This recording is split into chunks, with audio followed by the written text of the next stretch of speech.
Well, I don't know what he's up to. He's picking me like chicken, shucking me like corn, stewing me like an ice. Yo, it's your boy, the Tesla King, Elon Musk. The boys always make my rocket shoot straight up, no homo.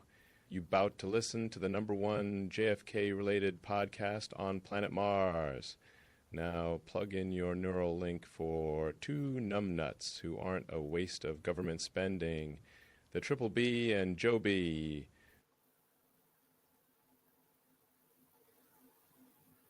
Here's the BBB&JOEB, and the BBB, baby, BBB&JOEB, rock, cock, and Joe rally. BBB&JOEB, and the BBB, baby, BBB&JOEB, rock, cock, and Joe rally.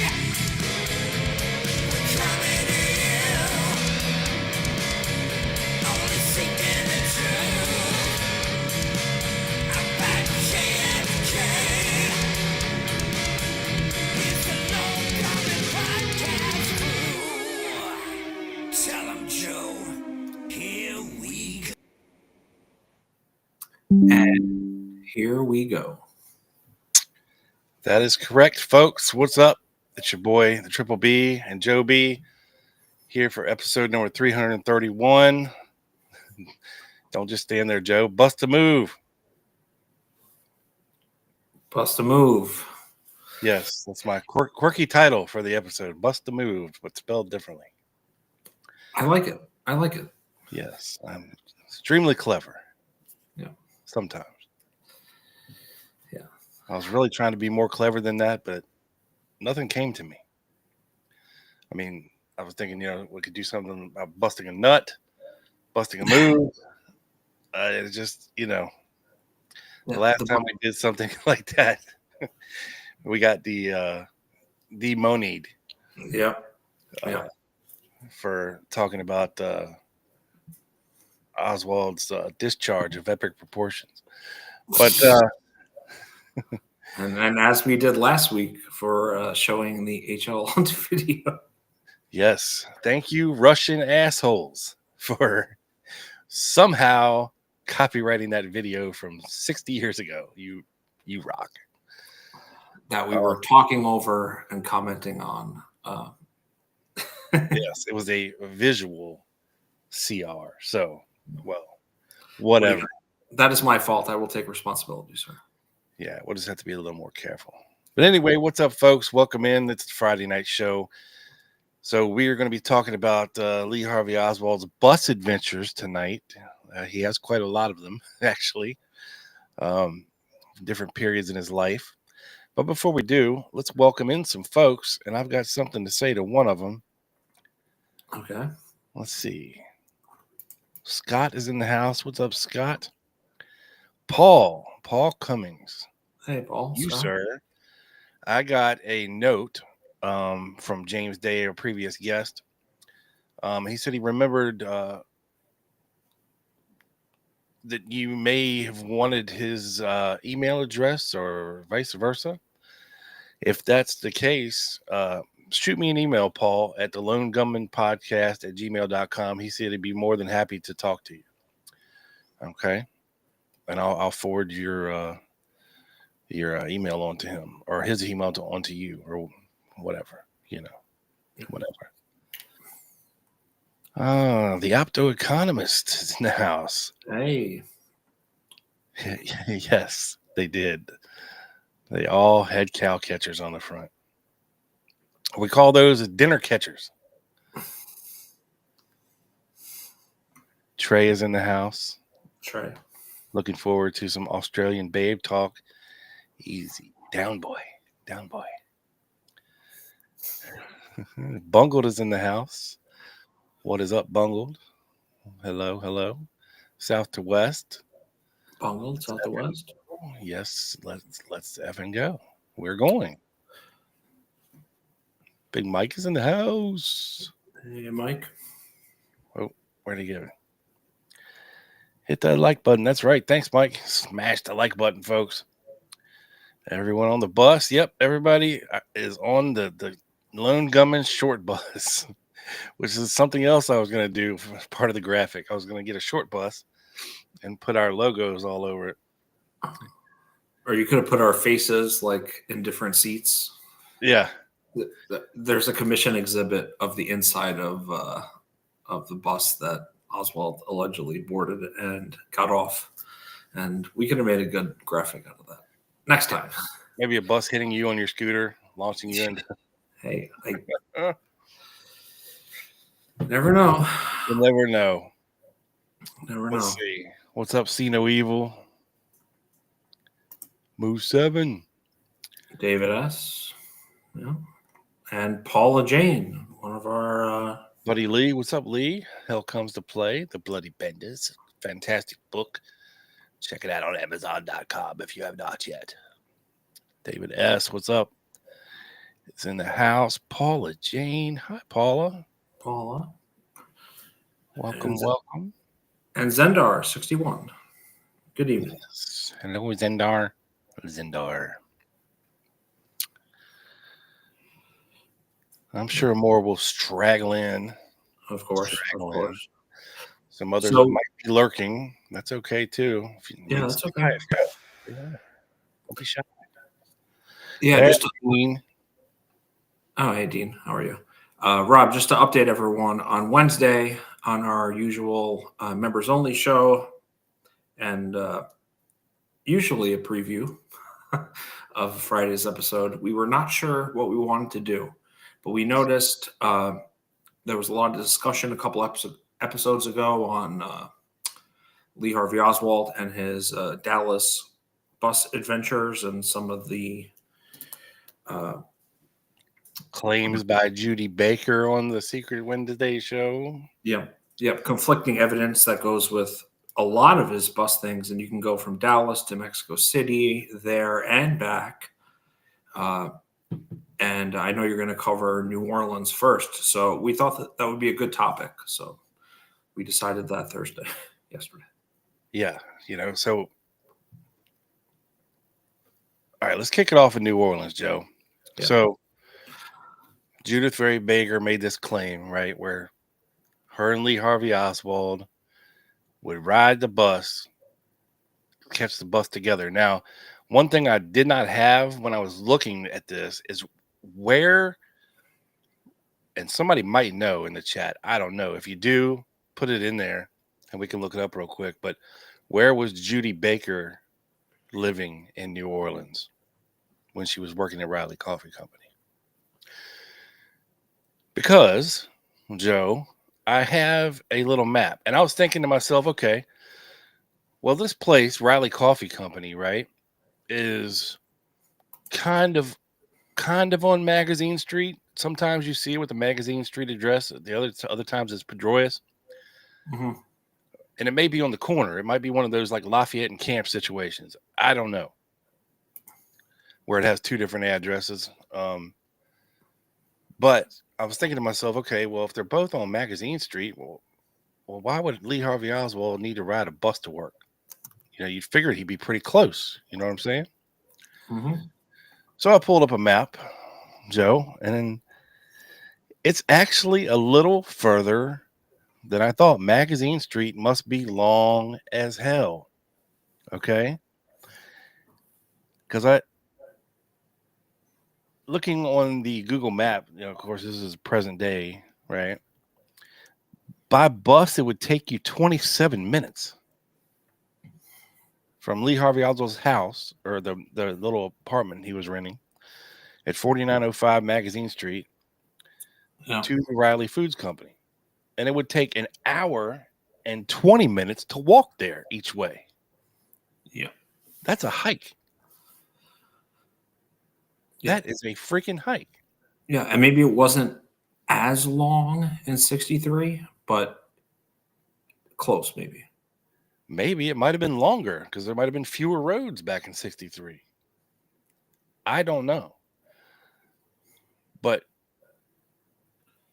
yeah, I mean, either way, I mean, walking, an hour and 20 minutes each way, that's pretty much a no from me, dog. And a half an hour by bus is pretty pretty sucks too, So I was just thinking to myself, okay, where was Judy Baker living on this Magazine Street line? Because there was a dedicated line that traversed this Magazine Street corridor. Because once you get down towards Riley Coffee Company, which is somewhere down in this area where the old number 77 hotel is, this little pink deal right here. Yeah, at the top of your screen. Yeah, but once you're down there, you're like right by like Lafayette and Camp, Canal Street, Adrian Alba's garage. All the cool spots are like right way down there, right? Yeah. So I was just wondering where she may have been staying, because it would appear to me that once this bus is on Magazine Street, it's not veering off Magazine Street. No, it's going straight. Yeah. It's going straight down. You know what I mean? Mm-hmm. That would be my guess anyway. Mine as well. And again, do we have the plethora of people other than Judy Baker stating, I rode on this bus with Lee Oswald for 2 months when he worked at Riley Coffee Company. Had half an hour each way is a long time to sit on a bus and like look at people and talk to people or people watch or, kind of see who's getting on, who's getting off type of thing. And for 2 months, you'd think somebody would notice this dude. You know what I mean? Mm-hmm. Yeah. Especially if he was clandestinely meeting up with a chick on the bus. Instead of just sitting there reading the newspaper all the whole way. It would be odd if, a chick got on the bus and then, they got all excited to see each other and they sat together and, were giggly and shit. You know what I mean? Or vice versa, whether she was already on the bus and then he got on the bus and then they kind of sat together and were like all lovey-dovey and shit. I mean, that would like stick out in some people's minds. You would think. None of that. So there's that, right? Now, fast forward to September of 1963. And on September the 25th, somewhere between 5 a.m. and 10:30 a.m., Lee Harvey Oswald picked up his unemployment check from his P.O. Box 361 or 30061 at the Lafayette Square Post Office in downtown New Orleans. At the same time, he filed a request to forward his mail to Ruth Payne's Irving address in Dallas, outside Dallas. He traveled 3 miles back to his neighborhood that he lived in. Okay, we just saw the map. So let me pop it up there again real quick. So the Lafayette Square is down here, over here by Camp and Lafayette Street. And apparently there's a post office over there. Well, that's where he picked up his unemployment check. And then he traveled 3 miles back to his neighborhood, all the way back down here. And then some, okay, that's off the map, to 4303 Magazine Street, to a Winn-Dixie store that was located at 4303 Magazine Street. He then left out of New Orleans, allegedly by bus. Okay. And I throw in allegedly there because of several reasons. Because there is no records of Lee Harvey Oswald on any bus leaving New Orleans and going to Houston. Okay, which is where he supposedly ended up before boarding the bus that would take him down to Laredo Nuevo and then on to Mexico City. There's also the slight problem, Joe, of the Sylvia Odio incident, which occurred on September the 25th.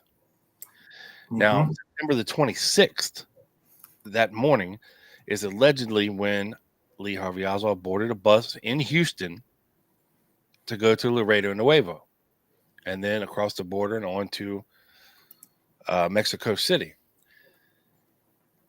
Now, the reason why the Sylvia Odio incident is a giant problem is because he was allegedly accompanied by 2 other people. There is speculation whether or not Oswald could have gotten a ride from New Orleans to Dallas, to Sylvia Odio's, and whatever else they were doing, right? And then separated from them, went to Houston the next day. Now, the reason that this is a problem is because, like I said, there's no authentication whatsoever, no documents, no manifest, no nothing putting Lee Harvey Oswald on a bus from New Orleans to Houston. So how did he get there? It's speculated that he took a bus, but nobody knows for sure because we have zero proof of it. And this is all part of the Mexico City story, which we'll get into a little bit more later. But there are problems with the story as well. And it ties in. So, according to Mexican immigration records, Oswald crossed the border into Mexico from Laredo at about 1:30 to 2 p.m. on 26th of September. And then he was on a Red Arrow bus number 516 that departed Nuevo Laredo on the Mexican side of the border at 2:15 p.m., the destination being Mexico City. Now, here his name appears on the passenger manifest, and we have numerous witnesses who saw and spoke to him on that bus. Okay. Again, when you're talking about Mexico City, did he go? Was it him? Was it an imposter? Or both? Was he impersonated? Did he really go? This is where it all turns a little murky. Because to me, to have these eyewitnesses, Albert Osborne, you have the Trey's Australian chicks, right? And I think there was another married couple on there that also said that they saw Oswald, right? Now, the last time he was seen in New Orleans, when he left his apartment there for the last time and didn't pay his rent or whatever, his landlady, Mrs. Garner, stated that he left with a suitcase and a bag, right? Somewhere along the way, one of these items went missing. Because according to, I believe it was the cleaning lady in the Hotel de Comercio or wherever he was staying there in Mexico City, she said he only had a duffel bag in his room, no suitcase. Yeah, it might have been that marine bag, possibly. Yeah, I'm not they sure. were trying to figure out what bag it was, and whether it was like a beige type bag or a blue bag. I'm not sure. I'd have to go back and really dive in. But so we have possibly a missing piece of luggage that maybe Oswald didn't really leave New Orleans with, or did he? Now, the Warren Commission had the hypothesis that Oswald traveled by bus by himself directly from New Orleans to the U.S.-Mexican border at Laredo Nuevo and then on to Mexico City. The alternative hypothesis, actually supported by Vincent Bugliosi, is that Oswald departed New Orleans by a car with 2 Cubans and detoured to Dallas for an encounter with the anti-Castro Cuban exile named Sylvia Odio. Then Oswald made his way from Dallas to the border at Laredo and on to Mexico City. Now, could it be, Joe, that these travelers that Oswald was with, maybe they didn't come from New Orleans. Maybe they came from Florida on their way through New Orleans to Texas. Excuse me. Another possibility. Yeah, for sure. Because then we have the story, right, of Melba Mercadis. What was her other name? Their stripper name? I'm not sure. Come on, Rose Sheremy. There you go. Oh, okay. That she was in a car and she overheard, tellings of what was going to be going down in Dallas. And that's where they were headed to, was Dallas. So maybe they just hadn't gotten through New Orleans yet and picked Oswald up. Quite possible. I've also heard stories of other stories where, E. Howard Hunt, Frank Sturgis, Oswald, Marita Lorenz, were holed up in some hotel in Dallas, but that they caravanned, through New Orleans to Texas. So there's several ways. And hell, David Ferry could even flew him in, right? That's I true. mean, you never know. There's several ways that Oswald could have gotten to Texas. No. We just don't know exactly how. Thank you, John. Yes, thank you, John. Appreciate you, brother. No.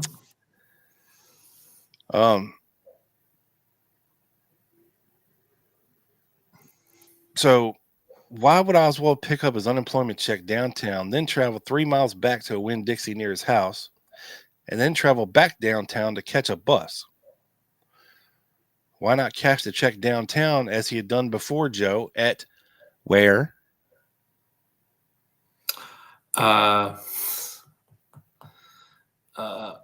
Was it Martin's Cafe? Yes, Martin's Cafe. Way to remember. Yes. Good recall, sir. Who was the owner of Martin's Cafe? I'm going to throw it back at you. Jay Martin. It was a J. Martin. I think it was. It was a Jay Martin because that's why he was on the list. Yeah. Rolando J. Martin. Yeah. Which we had looked into whether he was Eugenio Martinez, I think, but we couldn't. Yeah, that's not true. But we tried. We tried. So yeah, that's an odd question. Why would Oswald do that, especially when he's toting luggage? You know what I mean? Like, he didn't go back to his apartment after this. He left with his suitcase and a bag. Went to get his check, then went all the way back to cash his check, then all the way back downtown to allegedly where he would have to catch a bus. Right? Makes no sense. Yeah. So again, I told you his name or any of his aliases, that means alternative ways of doing his name, like L or O.H. Lee or Harvey Lee Oswald or Lee Henry Oswald or Harvey Oswald Lee or Lee Harvey Oswald or Alex Heidel or any of those variations of his name or his name were not on any manifest for any buses Houston bound from New Orleans. And no eyewitnesses claim to have seen him on any Houston bound bus leaving New Orleans. Okay. So to me, that casts a lot of doubt on Oswald leaving New Orleans on a bus. Just saying. Yeah. So the Warren Commission hypothesis is that Oswald then departed Houston by bus at 2:35 in the morning on the 26th, arriving in Laredo. So Oswald would have had to leave Dallas at some point after meeting Sylvia Odio, because I think, correct me if I'm wrong, chat, how far is it from Houston to Dallas? 3 hours? Just guessing. Oh, Philippe's in the chat. What's up? Paul Hey, Vines is in the chat. What's up, Paul? Paul, Mr. Hemming. So yes, 8 months later, after the assassination, a British couple who were also on their way to Mexico City that September day testified they saw Oswald on the bus somewhere between Houston and Laredo. They admitted, however, they did not actually talk to him until much later that afternoon while on the Red Arrow bus in northern Mexico on the way to Mexico City. Alternatively, Sylvia Odio testified to the Warren Commission, and her sister Annie corroborated that on one evening late September 63 at about 9 p.m., 3 men, 2 Cubans, and 1 American arrived by car to their apartment in Dallas.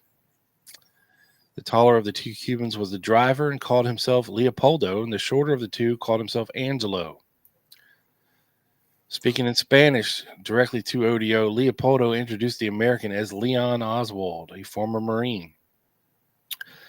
According to Ms. Odio, he mentioned the name Leon Oswald at least twice.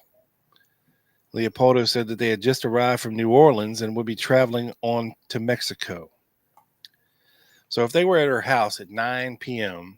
in Dallas, and it is Mike says, about 3.5, 4 hours. Thank you, Paul. Thank you, Philippe. Thank you, Mike. Thank you, Look at Claude. So yes. Look at the chat coming through there. That is awesome. I would put him coming in just under the wire to get on that bus at 2:35 in the morning in Houston.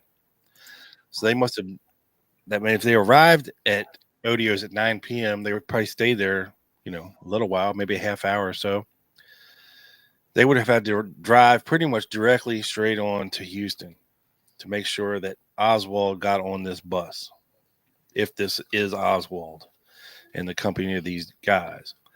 But apparently they told Odio that they had come from New Orleans and they were driving a vehicle.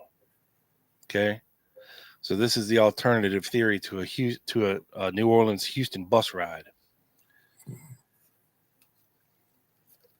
Mrs. Odio refused to help them and sent them on their way, right?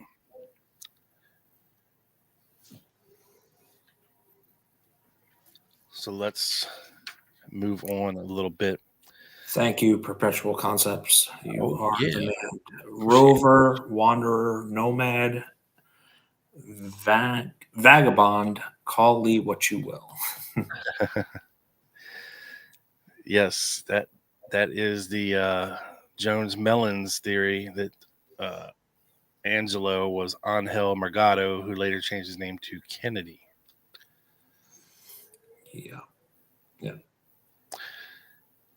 So, Joe, in looking at this, of course, I like to peruse the HSCA because I just feel like they did a little better work, right? At some point, sometimes. Yeah, in some aspects, yeah. Yeah, not all the time, but most of the time. Depending. And I was so disappointed when I came across this as part of the HSCA report. Okay. In Part B, they were outlining differences between the Warren Commission investigation of Lee Harvey Oswald's activities in Mexico and the House Select Committee on Assassinations investigation. So the approach taken by this committee's investigation differs from that of the Warren Commission primarily in terms of scope. The Warren Commission and the investigative agencies at its disposal went to great lengths to establish Oswald's travel to and from Mexico and devoted minimal effort to evaluating Oswald's contacts with the Cuban and Soviet consulates. Now, this is true. If you go to the Warren Commission volumes and you start looking for the Mexico City trip, your brain will melt from the amount of detail that they went into to establish his going to and coming from Mexico. I mean, they really try with the whole bus thing and the interviews with people. And trying to establish, that he did go to Mexico and he did come back a certain way. Mm-hmm. No. And that's in stark contrast to the HSCA. It says it's the conclusion of this committee that the Warren Commission correctly established that Oswald had traveled to Mexico City. Hence, this committee has chosen not to reinvestigate Oswald's travel to and from Mexico City. Instead, the committee's approach has been to focus narrowly on Oswald's contact with the Soviet and Cuban diplomatic missions in Mexico City and on evidence that was not available to the Warren Commission at the time. So the HSCA didn't really dive in too much or re-investigate Oswald's comings and going from Mexico. I kind of wish they would have, because it seems to me like the FBI was being a little picky and choosy with some of their facts and possibly even changing documents when it comes to Oswald and the Mexican government and some of the official border crossing documents, things like that. Because I believe on the way back, that they don't have Oswald on the official manifest. Like, his name's just not there. But like Albert Osborne is, the two Australian chicks are, the certain couple, the British couple is on there, but no, and maybe it's going down and not coming back. I don't know. But one of the directions, he's just simply not on this manifest. And this was supposedly obtained straight from the Mexican government. And nobody knows if this was changed to try to deter this by the FBI. And because, look, Oswald going to Mexico is not good for the FBI and the CIA if he's to be the lone assassin. Because in doing so, you have him going to the Cuban embassy, the Russian, or I'm sorry, the Cuban consulate and the Russian embassy down there in Mexico. And that's not good. It paints him as a pro-Russia, pro-Castro type of deal. Like, it's not good. Yeah, he's tripping through very secretive CIA operations. You know what I mean? LI Envoy, LI Onion, I believe the other one was. I could be wrong on that. You know what I mean? And that's when they said the cameras didn't work. I mean, he was endangering these top secret operations by kind of tripping his way through there. Right? Oh yeah. Yeah. Then there's a lot to get into when it comes to that, but we're not talking about that either tonight. No, that's a whole different that's a whole different ball of wax. Yeah. Yeah. But it would be interesting. I mean, I don't see it probable that like Angleton, who was controlling the Oswald file, would have kind of put him through his own operations there. He's like stepping on his own operations. It's very complicated, but another show. Yes, another show. Now, I came across, I don't know what this is. I think it's a CIA document, internal CIA document, and they were trying to figure out certain things about Oswald. And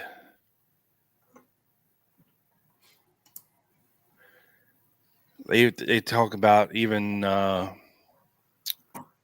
murder weapon supposedly being purchased from Klein Sporting Goods by mail.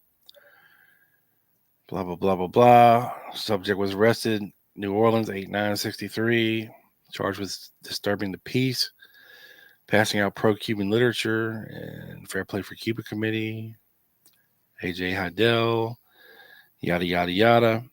And this is all angles with respect to Heidel and embassy visits of persons who may be identical with Heidel in Mexico City must be explored. The following items require principal attention. Number one,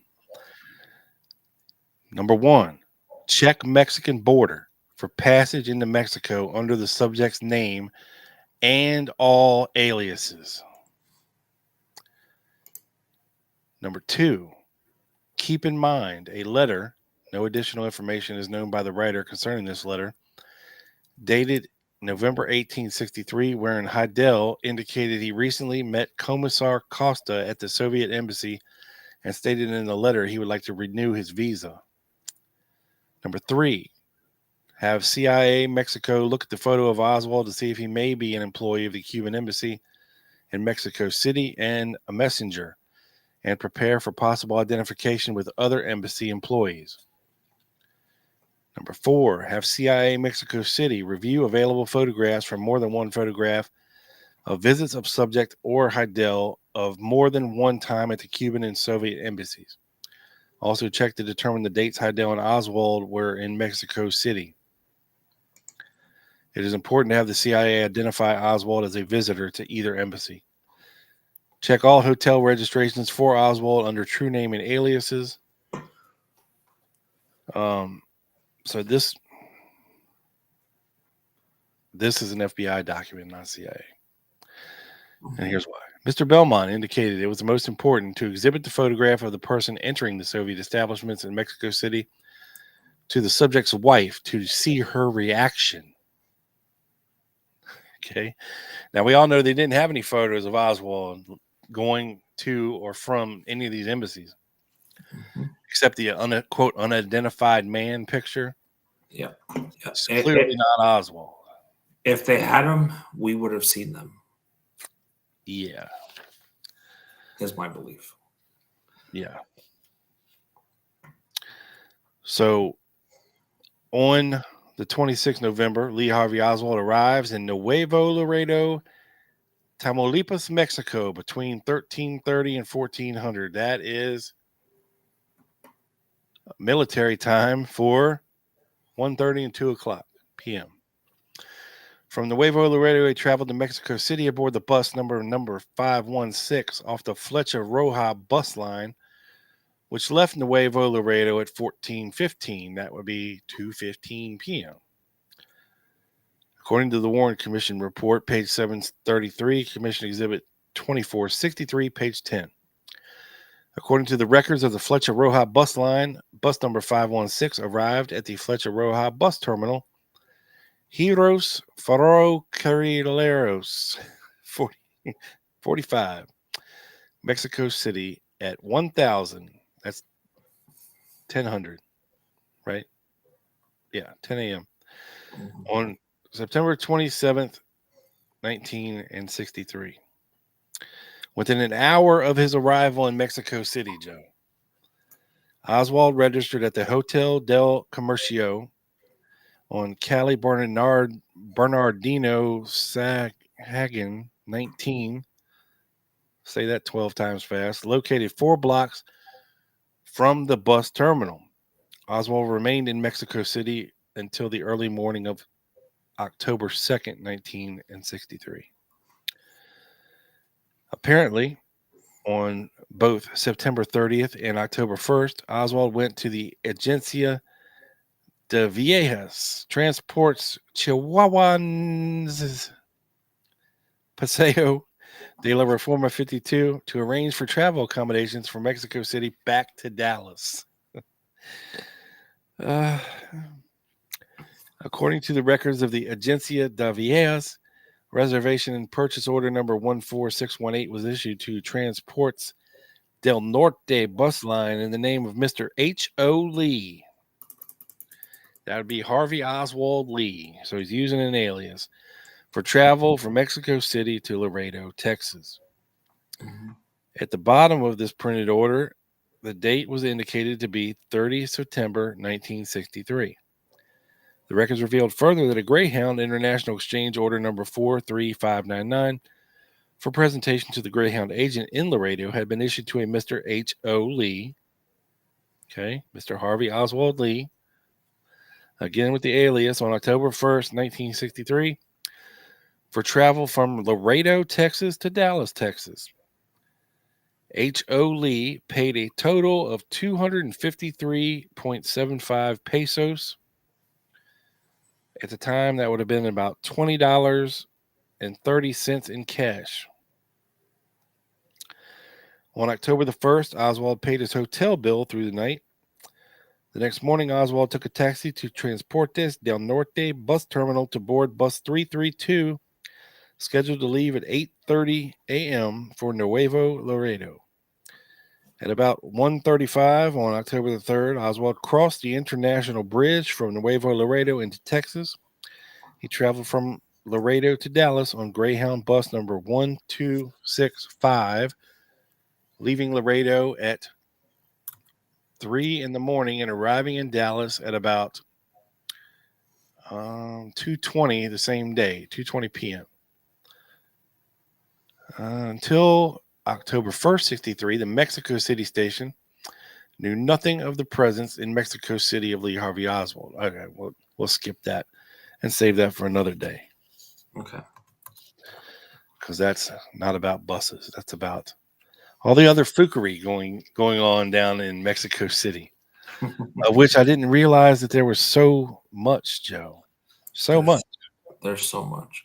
I mean, there is literally so much. Yeah. Again, it's one of these parts of the assassination that makes my brain bleed and my eyes glaze over, like the medical evidence, like Mexico City. And not that it's not because I don't care. It's because you know you're in for the long haul. Like, there's just no dipping your toe in the water when it comes to Mexico City. If you want to understand everything about Mexico City, you can't half-ass it. No, you gotta go deep. You got to go deep, homeboy. Yeah, And you have to understand what games were being played in Mexico City with spy games, and it's yeah, a lot of layers for sure. Yeah, I mean, you have things, like Oswald supposedly on tape with Sylvia Duran,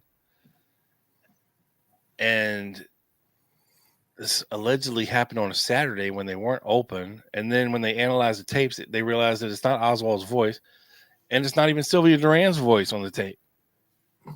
So what in the hell's going on? There's all kinds of passport photo fookery. There's all kinds of fake wiretaps, fake pictures, and it's crazy. And was he on the bus that went there? It's like it's a lot. It's a lot. We almost need like an expert. Yeah, or was he on the bus that came back? And obviously the Warren Commission would want, if he did get a ride there or back or both, would want to hide that, because that would go towards him having fellow conspirators and not being blown up. Right. So going back a little bit, back to the Warren Commission, when they looked into all this, right?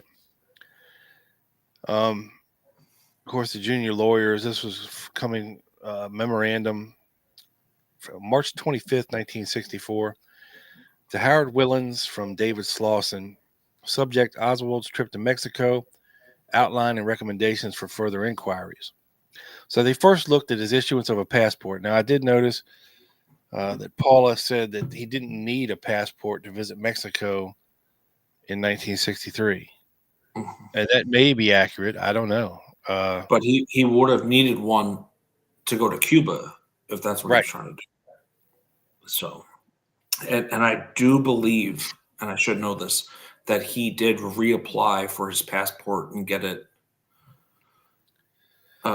sometime in 63, maybe 62, but it was definitely an issue that he was trying to get. I've got more on that right here, Joe.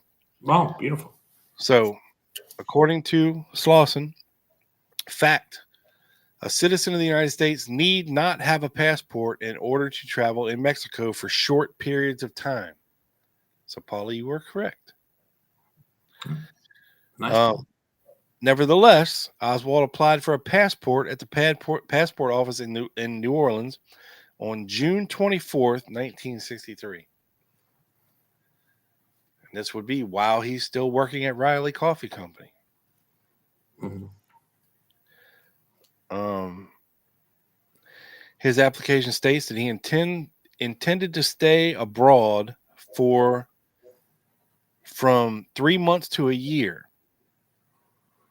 and to visit England, France, Germany, Holland, USSR, Finland, Italy, and Poland. Passport number DO92526 was issued on June 25th, 1963. It was marked for travel to all countries except Albania and Cuba and those portions of China, Korea, and Vietnam which are under communist control. These limitations were standard, and their occurrence on Oswald's passport therefore carries no special significance.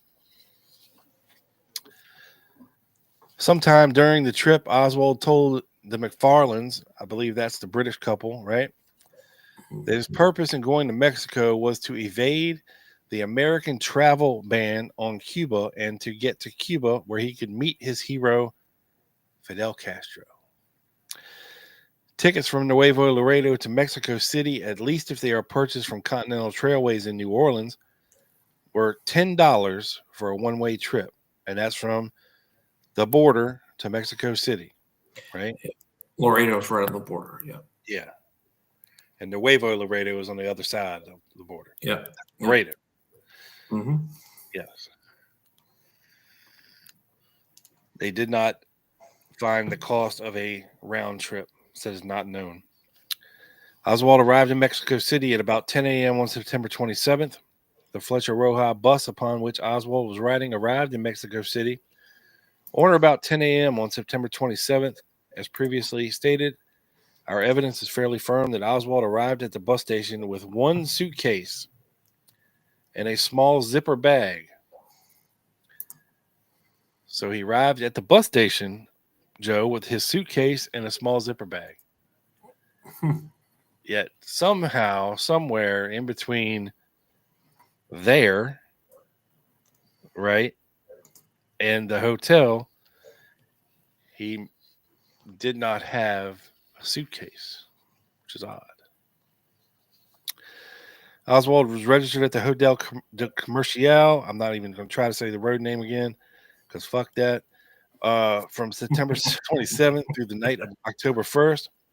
He registered as Lee, Harvey Oswald. Proceeding from the USA, Texas, a photographer and a U.S. citizen. While in Mexico City, he contacted both the Soviet and Cuban embassies, the former at least twice, probably 3 times, and the latter at least twice and possibly 3 times as well, ostensibly to obtain permission to travel to Cuba. We have no firm evidence that his real purpose was any different than his ostensible purpose. He had his passport with him and probably also carried some FPCC press clippings and some letters from the Russian embassy in Washington as proof, that he is a commie through and through and needs to get to Cuba. Mm-hmm.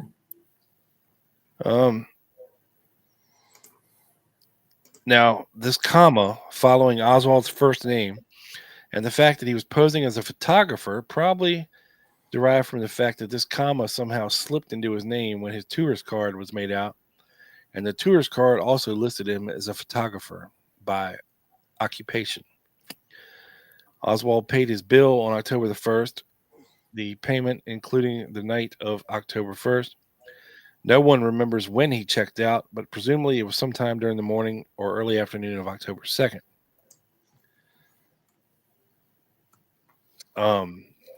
So they're saying that the comma after Lee is probably a mistake, allegedly. But whatever.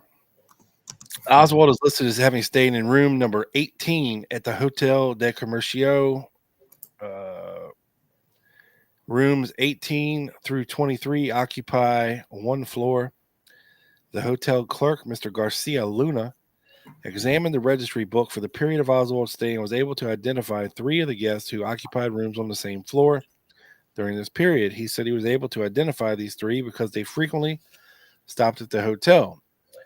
2 of the 3 men identified by the clerk cannot be found, and the third, Mr. Alfonso Perez Pelego of Guadalajara, Jalisco, Mexico, stated simply that he frequently stops at the Hotel del Comercio when he is in Mexico City, that he was there during this period of September 26th and 28th in room 19, but they did not notice Oswald's presence at all. Oswald's activities in Mexico City are not known with a high degree of certainty. The address book found among his effects after his arrest following the assassination lists what appear to be the names, addresses, and telephone numbers of the Soviet and Cuban embassies in Mexico City and a Cuban airline. In addition, the name Sylvia Duran is written under the Cuban embassy address, along in parentheses, hot as balls. I'm joking.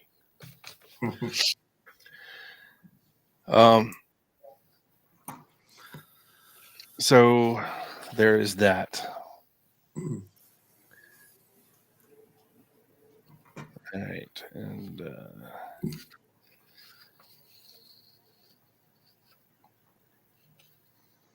a check of all of the records of the Mexican National Telegraph Company and of all the leading banks in and around Mexico City has failed to show any money sent or received by Oswald under his real name or known aliases while he was in Mexico. So that's interesting. So whatever money he had, he took with him. And oh, by the way, the check that he went to get, his unemployment check, was for a whopping $33. Yeah. So apparently $33 funded this trip to Mexico, where he also stated that he wanted to see a bullfight, a Jai game, and he bought Marina a silver bracelet, and it had it engraved with her name on it. And apparently also bought an ashtray for her as well. So that's interesting, because didn't he hate when she smoked and like put a cigarette butt out on her? That doesn't match up, but I mean, that's the first time I've heard that. But when you say like $33, you're thinking like you got to figure Nuevo Laredo to just Nuevo Laredo to Mexico City is $10 one way. Right. So like yeah. So like about he had to get from New Orleans to Houston somehow, right? And that's that's what, a 6. Yeah. Well, I did this while you were talking, Rob. So up here is Houston, Laredo, right here by the border. Yeah. And then the Monterey, Nuevo Leon area. And then it's a long haul down to Mexico City, a 19-hour trip. And that's today. So, I mean, give or take, whatever. Shitty hours. Bus on shitty Mexican roads in 1963. Yeah. So, I mean, it's about a day, I would say, with stops and well, do me this real quick. Plug in New Orleans to Houston. See how much of a trip that is. Yeah, if I could do this.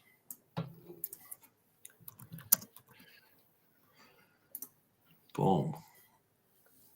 Scott said the return trip was $20. So right there is $30. That's his whole check, pretty much. It says 24 hours, so it went from 19 to 24. So you're adding 5. No. Just New Orleans to Houston, nothing else. Oh, okay. Thanks, Google Maps. There's the Gulf of America, folks. 5 hours, it says. 350 miles. Today. That road might not have existed back then. Who knows? But still, 5-6 hours. Well, it's a big interstate. It might have. But yeah, 5-6 hours, yeah. That's and how far is it from New Orleans to Dallas?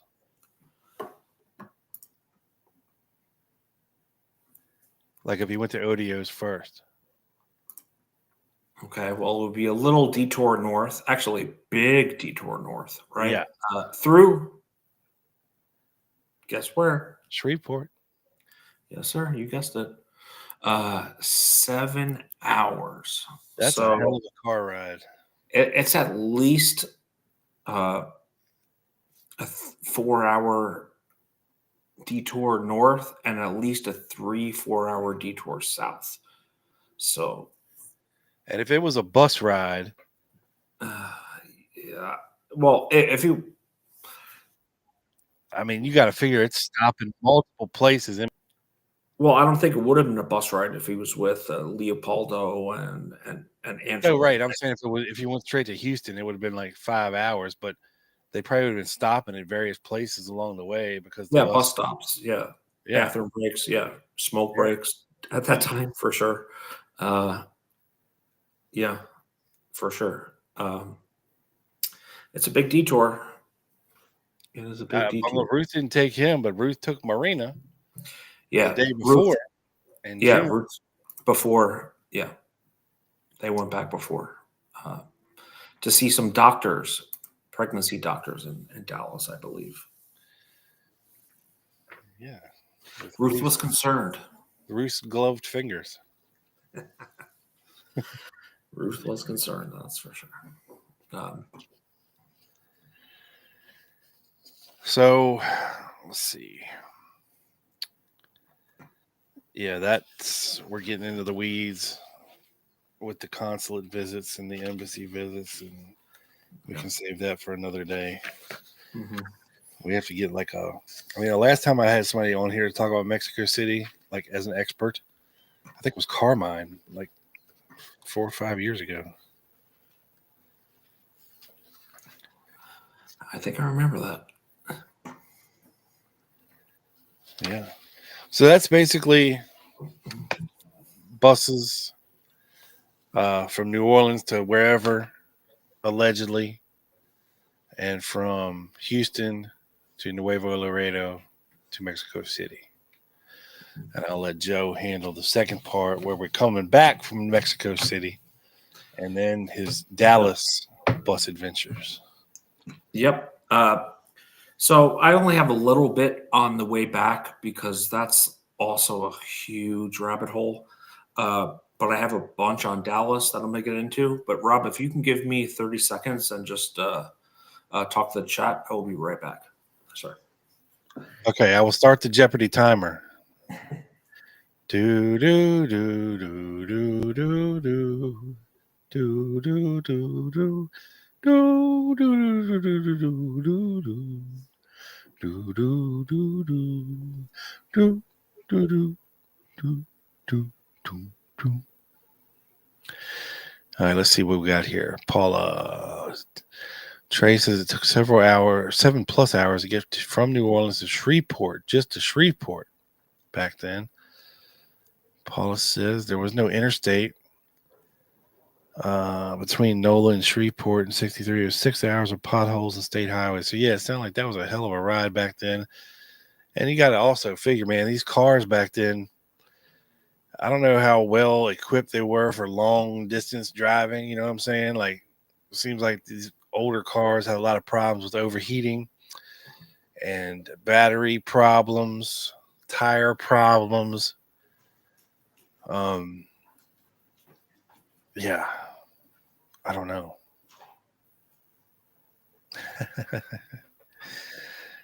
No gloves for Ruth. She said it was a Quaker thing. You wouldn't understand. That's right. Oh, Lordy. Oh, Lordy. Joe is back from getting a snack. I did take a bite of a burrito on my way back from the bathroom. Yes. I know you respect that. Tiny's here. Hi, Tiny. Oh, hi, Tiny. Better late than never, for sure. Yes. So, Rob, the way back from Mexico City is just as murky as the trip there. I'm And sure it was. There are a bunch of Warren Commission exhibits talking about this. I'm just going to share one of them real quickly. And this is from Mexico City on the bottom to Monterrey, which is along the same route we talked about. and then Monterey to Laredo, Texas. And I'm just going to read this on the left.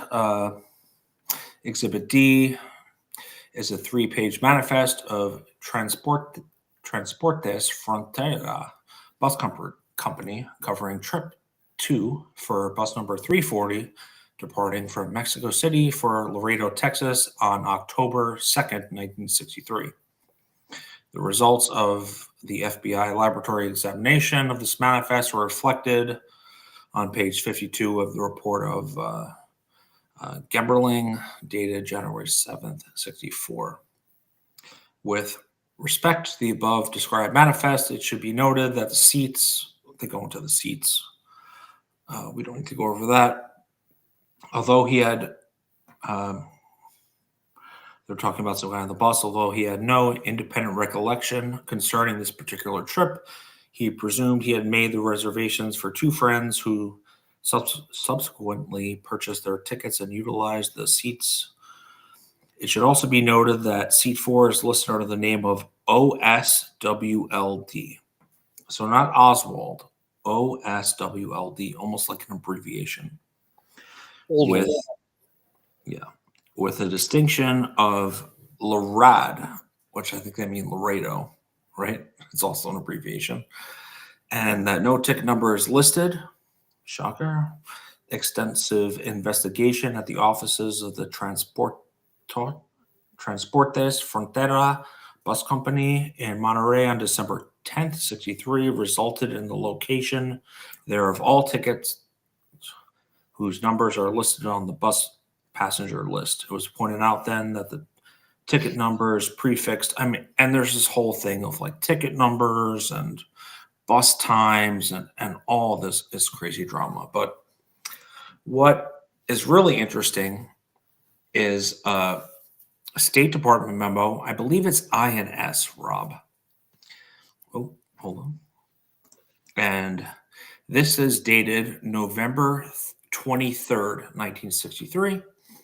And as you know, Rob, this was probably before they got their Mexico City ducks in a row. Yes, very early in the narrative of figuring this trip out. Yeah. Yep. In view of delay in checking Central Files Mexico City this morning, we asked all of us U.S. consular border posts to check Mexican immigration records for possible entry or exit of Lee Harvey Oswald and his known aliases, Lee H. Oswald, Lee Harvey, O.H. Lee. This evening, that would be Saturday night, November 23rd, Consul in Nuevo Laredo telephone information that immigration records in Nuevo Laredo show entry into Mexico of Lee Henry Oswald, which, Rob, I could be wrong, but I think that was one of the that was Army intelligence screw up. Well, screw up in quotations, right? Was it meant to be a type of what's that thing called? Marked card. Yes, where you could tell who is requesting the information and who has it, right? The whole Mulholland thing. Yeah. On September 26th, 63, age 23, occupation photographer. We've heard this before, Rob. Yes, I just said it a little bit ago. Yeah, I missed that. I'm sorry. Oh. Residence New Orleans, destination Mexico City, tourist card number 24085. Record does not show whether he entered by automobile. I'm going to repeat that. Record does not show whether he entered by automobile. Record, same Office of Immigration, shows departure of same individual on October 3rd, 1963 by automobile. Yeah, read that part again. Record, same office. That would be the Nuevo Laredo immigration records, I believe, right on the border. Yeah, at the border. Yeah. shows departure of same individual, Lee Henry Oswald, on October 3rd, 63, by automobile. So we have Lee Henry Oswald leaving by automobile. Back into the left by automobile. And Harvey Oswald Lee leaving by bus. We are instructing counsel in cooperation with FBI agent Laredo to obtain copies of all immigration records concerning this entry and exit. We are, of course, continuing efforts to obtain information and duplicate copies from Mexico City and blah, blah, blah, blah, blah, blah, blah. So they really have no idea we got there and back. And if they did, they were covering it up because they wanted to promote the lone nut theory. You can't have conspirators, someone driving you. Yeah, because the Warren Commission tasked the FBI to figure all this stuff out, right? To do the Mexico City investigation, or at least the to and fro part of it. And when you have things that don't line up like this all the time, that can be a clear indication of classic foolery. Yeah. It doesn't get more foolery than Mexico City. That is for sure. Well, maybe I spoke too soon because we haven't gotten to his Dallas bus adventures yet. And that is a whole nother level of foolery there, sir. Yeah. And I guess we'll get into that now.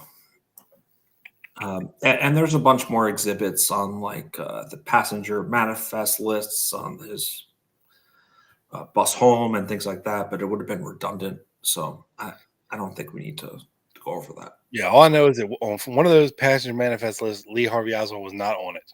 Mm-hmm. And I can't remember if it was going to or coming from, but if it was coming from, it would line up with the fact that he left by car, because then he wouldn't have been on the bus. Yep. But if he left by car, that would mean he probably went by car. Yeah. I'm sure he just didn't meet some nice Mexican somewhere in Mexico who's going to give him a ride back to Dallas. You know what I mean? Yeah, unless it was like the people that were kind of running and playing Oswald that wanted to run him through those Mexico City operations. Right. And I think I think that's very likely situation. It's a possible situation. I won't say very likely, but so we now get to Dallas. And Rob, I know you talked about on a members only 2 or 3 weeks ago. We went on a little tangent about this of how did Lee Harvey Oswald get to work every day? Because the official narrative we were told was Buell only drove him on nights he was in Irving, right? Allegedly. But there is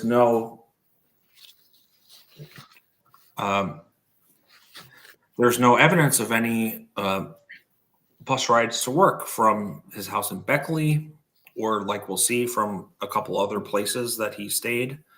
And you can't make this up. One of the ladies who was on the bus, the Cecil McWater's bus that he got on and then got off because it was going too slow and then got in a cab. We all know that story. The star witness on the bus was his former landlady, Mrs. Bledsoe. Yeah. Who did not want to rent. He had gotten a 1 week. He had rented a room for her for 1 week, but she did not want to rent him another week because she heard him speaking a foreign language on the phone. And he was rude. Joe. He used to drink out of the carton of milk in the refrigerator.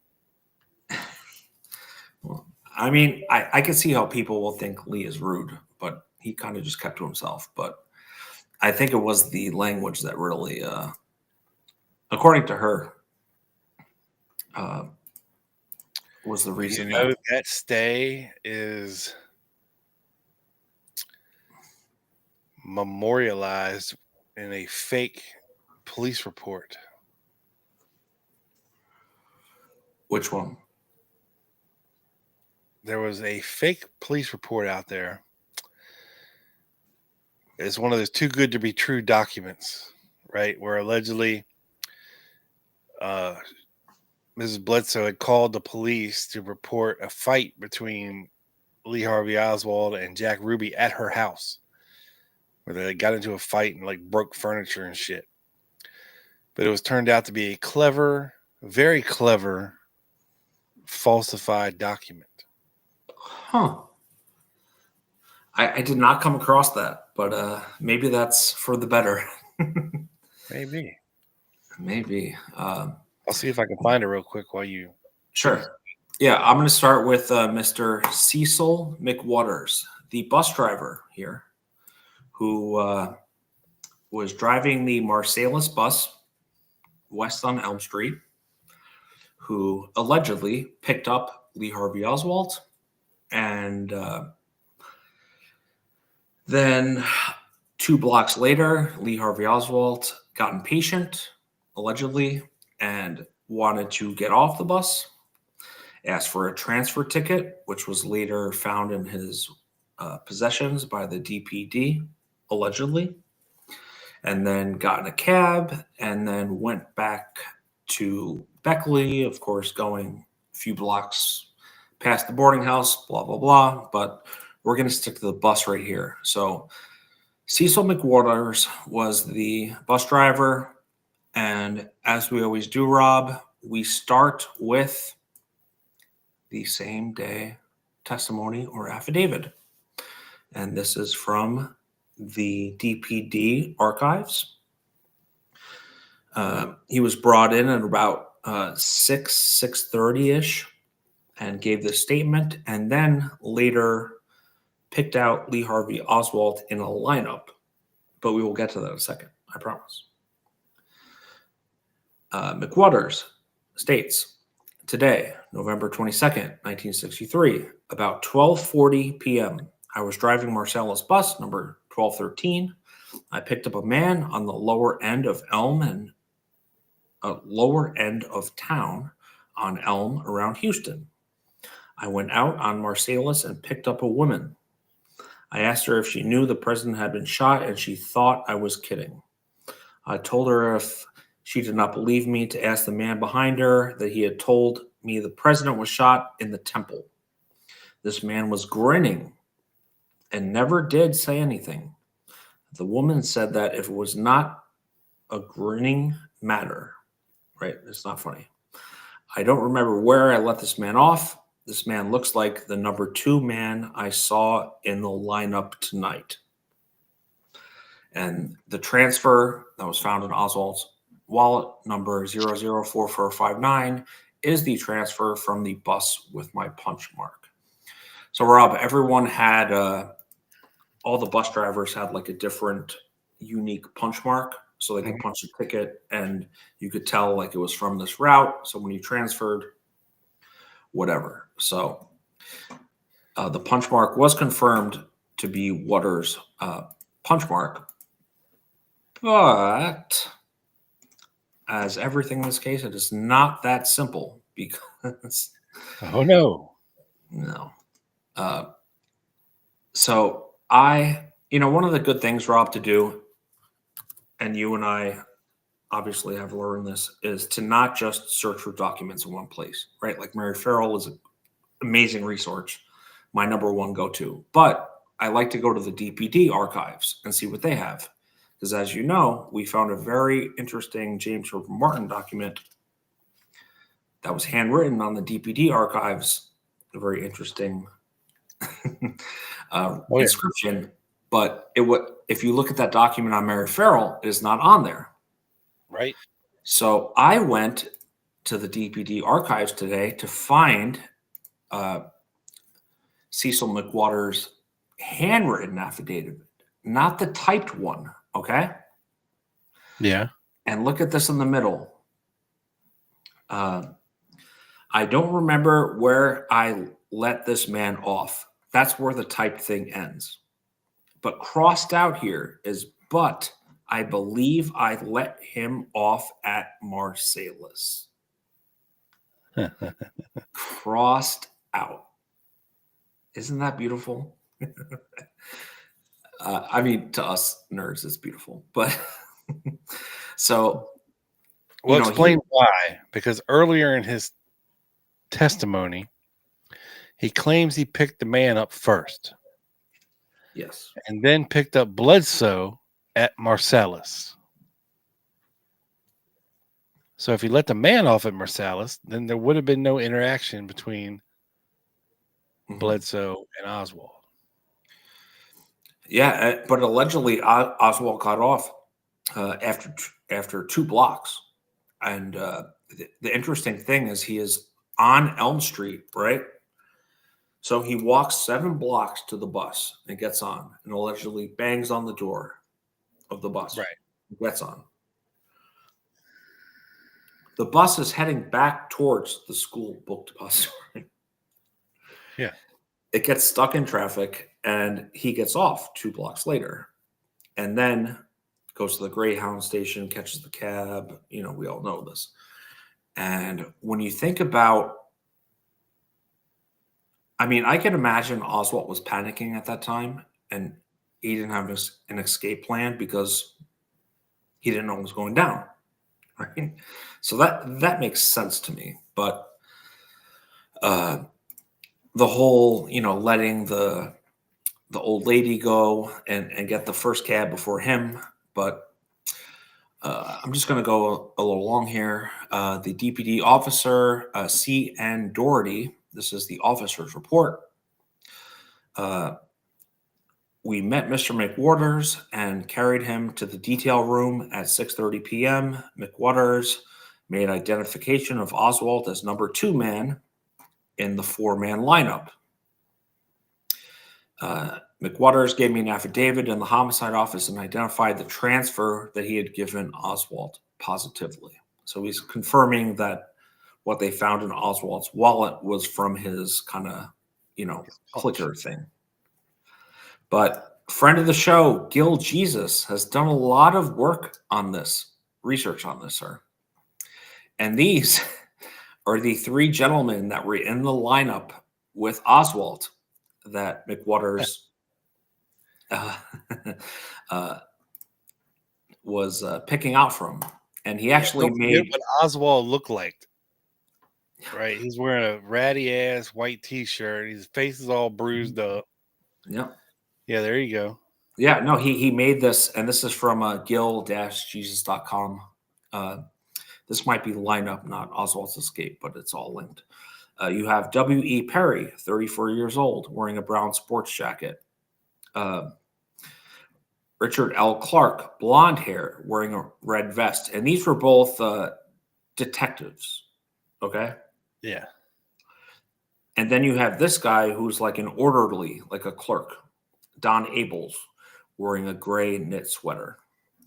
None of these 3 fillers match the description of any of the witnesses given of the typical killer, blah, blah. In addition, Oswald was handcuffed to Perry and Clark. So I guess all 3 were handcuffed, which is interesting, making it obvious he was the suspect. Yeah. And this is the picture of the 2 detectives and the orderly. So yeah, I mean, you know, the lineups is a whole different rabbit hole as well, right? And Gil's done some great work on that, but it was obviously kind of staged, right? So let's go to McWater's Warren Commission testimony. He got on at around Griffin Street, 7 blocks away from the TSBD. I'm not going to read through this. Also from Gil's site, On the left is what a real transfer ticket would look like, right? With the time, I guess, here on the left side on the bottom. And on the right is the commission exhibit that does not have the times. But he also notes how the time of 1 o'clock at the bottom is not punched, which it would have been because this was at like 12:40, right? 12:50 while he was on the bus. So just some discrepancy there. This is Commission Exhibit 375. This is McWater's bus. Okay. This is the view of McWater's bus from the inside, from the front. And Oswald allegedly was right here behind this teenager, which we're going to talk about. This is, of course, the look at this shitty fucking exhibit in the Warren Commission. This is the bus, by the way. Are they trying to like make sure that you can't like glean anything from it? Definitely a crappy copy. Yeah, I mean, I think probably intentional. A little better one. So the front door on the front right side, driver on the front left side. This was the lady going to the train station that got off once she realized she was not going to make it with the traffic. O is not Oswald. It's a teenager, Milton Jones. And M in the seat behind him is allegedly Oswald, who sat down and got off at the same time the lady who went to the train station did, 2 blocks after he got on. And again, Oswald was kind of like here on the left, if you can see my cursor. Yes. Okay. So again, Oswald here from Dealey Plaza and the TSBD. And again, this is a current Google Maps version, but TSBD 1, 2, 3, 4, 5, 6, 7, about 7-ish. There's like half blocks in there. So he walks this way, gets on a bus, goes 2 blocks this way, and then gets off the bus, goes south to the Greyhound bus station where he gets the cab, allegedly. Right. But it makes no sense, really. And this is the Marsalis bus. Behind this bus, literally right behind, was the Beckley bus that would have dropped him off right in front of his rooming house, where Earlene Roberts would later say, after he got his jacket and allegedly his gun, she didn't say that, but other people said he got his gun. She saw him standing at the bus stop. So why would you take the Marsalis bus and not the Beckley one? Right. I do not know. The Marsalis bus would be 7 blocks away from his rooming house. So I'm not sure. But we go to Mrs. Mary Bledsoe, Oswald's former landlady for a week.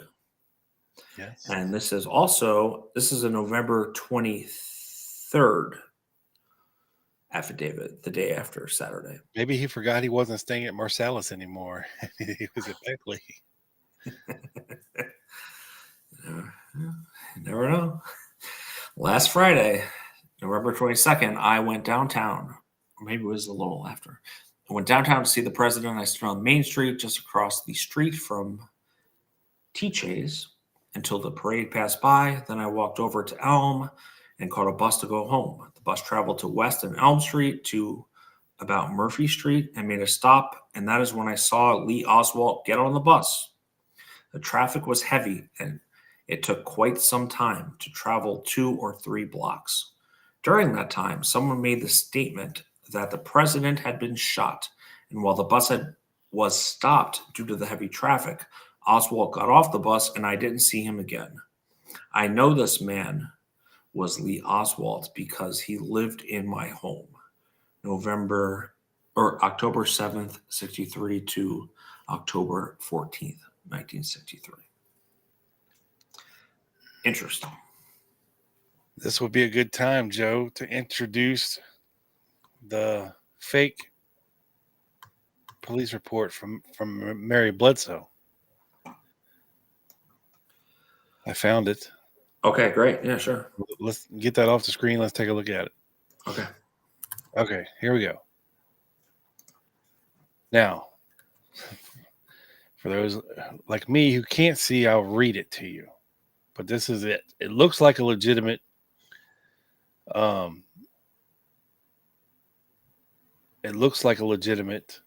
police report, right? Yeah. I mean, it's not in the format that DPD documents are usually in, but yeah, I'm trying to blow it up so I can read it. Oh, that's a little too much. Hold on. Okay. I mean, it kind of looks legit. It's a general offense report. Now, right under where it says general offense report. yeah. Okay. I'm going to give you a cipher to solve, Joe, since you're good with numbers. Write these numbers down. 21, 18, 1, 6, 9, 14, and 11. And just do a simple alphabet cipher.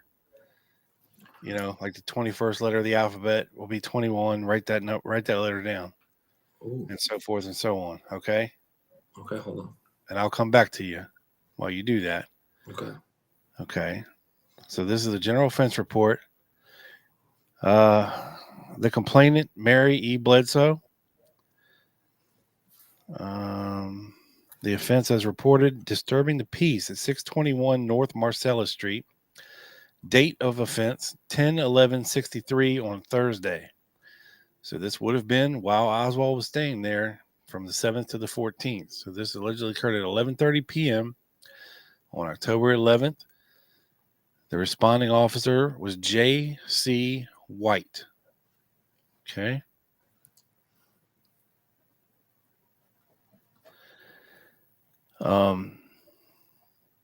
Damage to bed, chairs, and TV set. And here's the details of the offense. Mrs. Bledsoe, owner of a rooming house, reported a scuffle going on in one of her rooms, one she just rented earlier in the week, to Mr. O.H. Lee. After the arrest of the suspects below, Mrs. Bledsoe identified one of them as her roomer, Mr. Lee. His name was actually Alex Heidel. When confronted with his identification cards and mail addressed to him, Mrs. Bledsoe said she was not sure if he was the roomer or not. When brought into downtown headquarters, the complainant again changed her story concerning how the fight began, and so all suspects were released pending further investigation.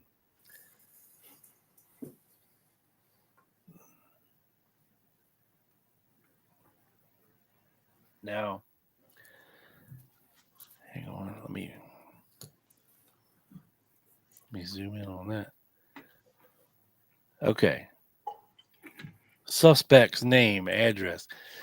J.A. Rubenstein, 1303 and a half Commerce Street. Alec Heidel, 621 North Marcellus. Witness, H.H. Grant at 1417 Garrett. And other witness, Mrs. Mary Bledsoe, address above. Mm-hmm. Okay. So, nothing missing, only broken goods. is what this says.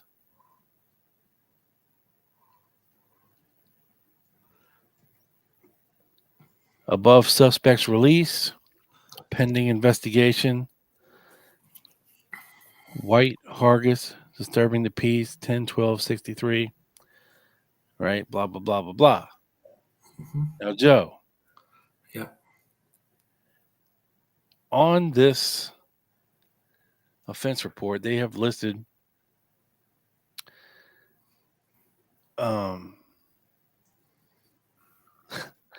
Alec Heidel. Okay, but I think they got the birthdays mixed up because they have. Or no, I'm sorry, that must be the ages. White male, 22, 5'11", 145. Jack Ruby, white male, 39, 5'9", 189. And whoever this H.H. Grant is, white male, 32, 5'11", 180. And they all have brown hair. And about $50 in damage was done to her chairs and television and bed. Now, this looks kind of legit, and it is very damning if you could put Jack Ruby and Lee Oswald getting in a fight at the Bledsoe rooming house in October. That's proof, dead ass proof that they knew each other, right? It would be. It would be. Now, like you said, something about this offense report doesn't quite look right? It's like there's something off. Now, did you complete the exercise that I gave you? I did. And what does that spell?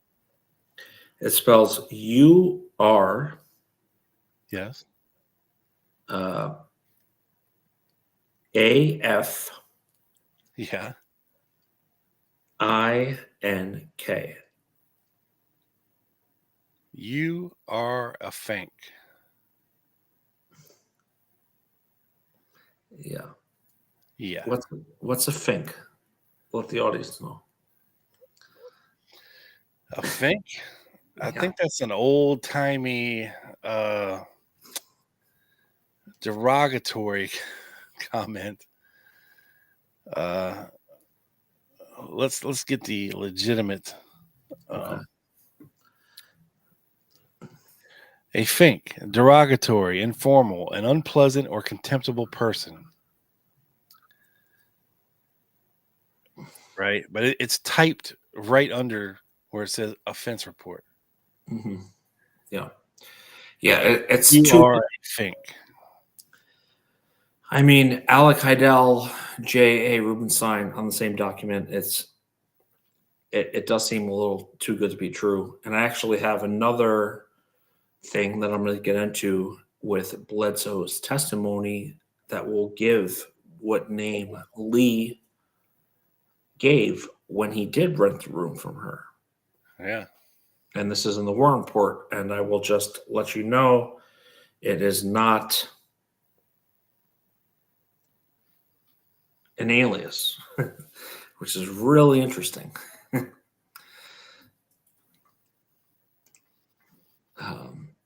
Let me continue here. So we're going to continue with Bledsoe's Warren Commission testimony. Did you ever rent a room in your home to Lee Harvey Oswald? Lee Oswald. Yes. I'm not as good as you, Rob. Can you tell me the first time that you ever saw him, what the date was? Miss Bledsoe, the first time I ever saw him or heard of him, I was in the backyard doing yard work. I came around the house and he was standing on the porch and he said, "Do you have a room for rent?" I had a for rent sign out. I said, "Yes." And he said, "May I see it?" And I wanted yes. And then I was trying to size him up in that room and in the house. And I said, "Are you married?" And he said, "Yes, I am married. I just want this for a short time. My wife lives in Irving." And then we got inside the house and he had a thing where this pictures of his wife and baby. And he said he was in the Marine Corps. And I tried to be nice to him. And so he paid me $7. Did he tell you what his name was? Oh, yes, he did. What did he say? He said his name was Oswald, and he put it on this thing. My son took it and sold it.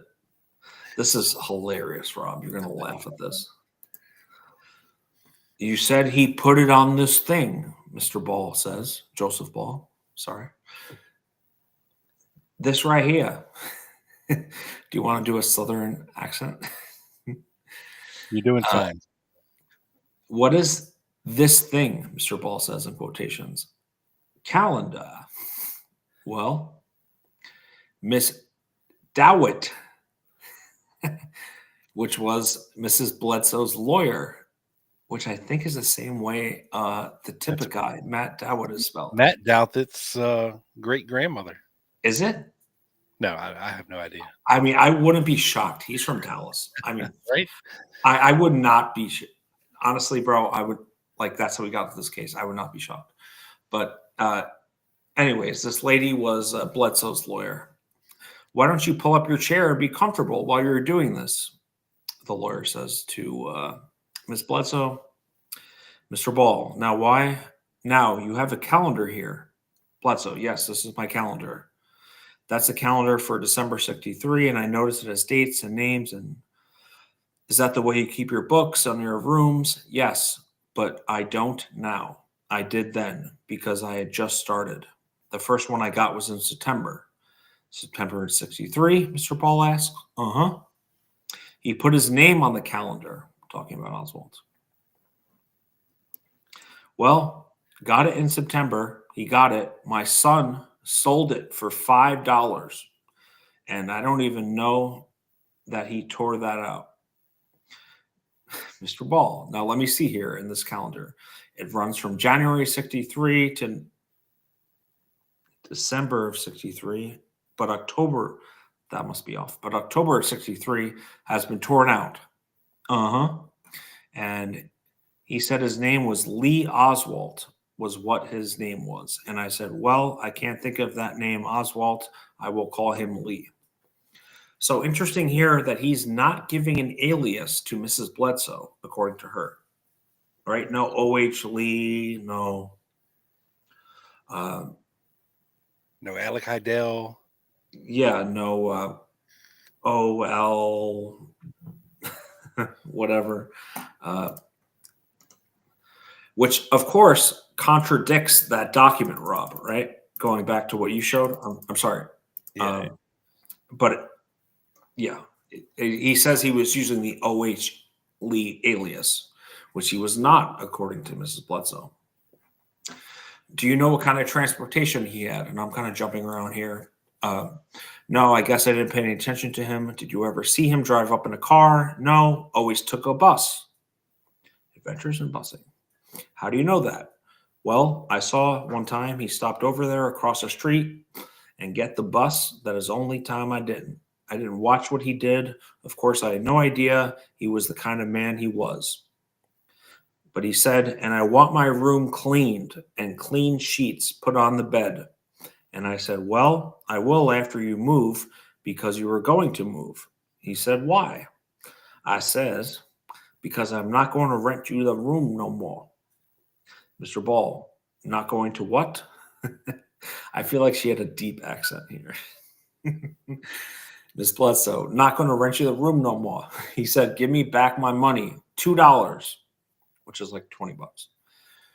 Mr. Ball, why did you tell him you wouldn't rent in the room anymore? Because I didn't like him. Why? I didn't like his attitude. He was just kind of like this, just big shot, and I didn't have anything to say to him, but I didn't like him. There was just something about him I didn't like or want him. Just kind of the person I wanted. Just didn't want him around me. One of the interesting parts of her later testimony is, like we mentioned earlier, her hearing him speaking a foreign language, Mr. Ball, and the foreign language that you heard Oswald using over the telephone on this Wednesday afternoon. Do you know what language this was?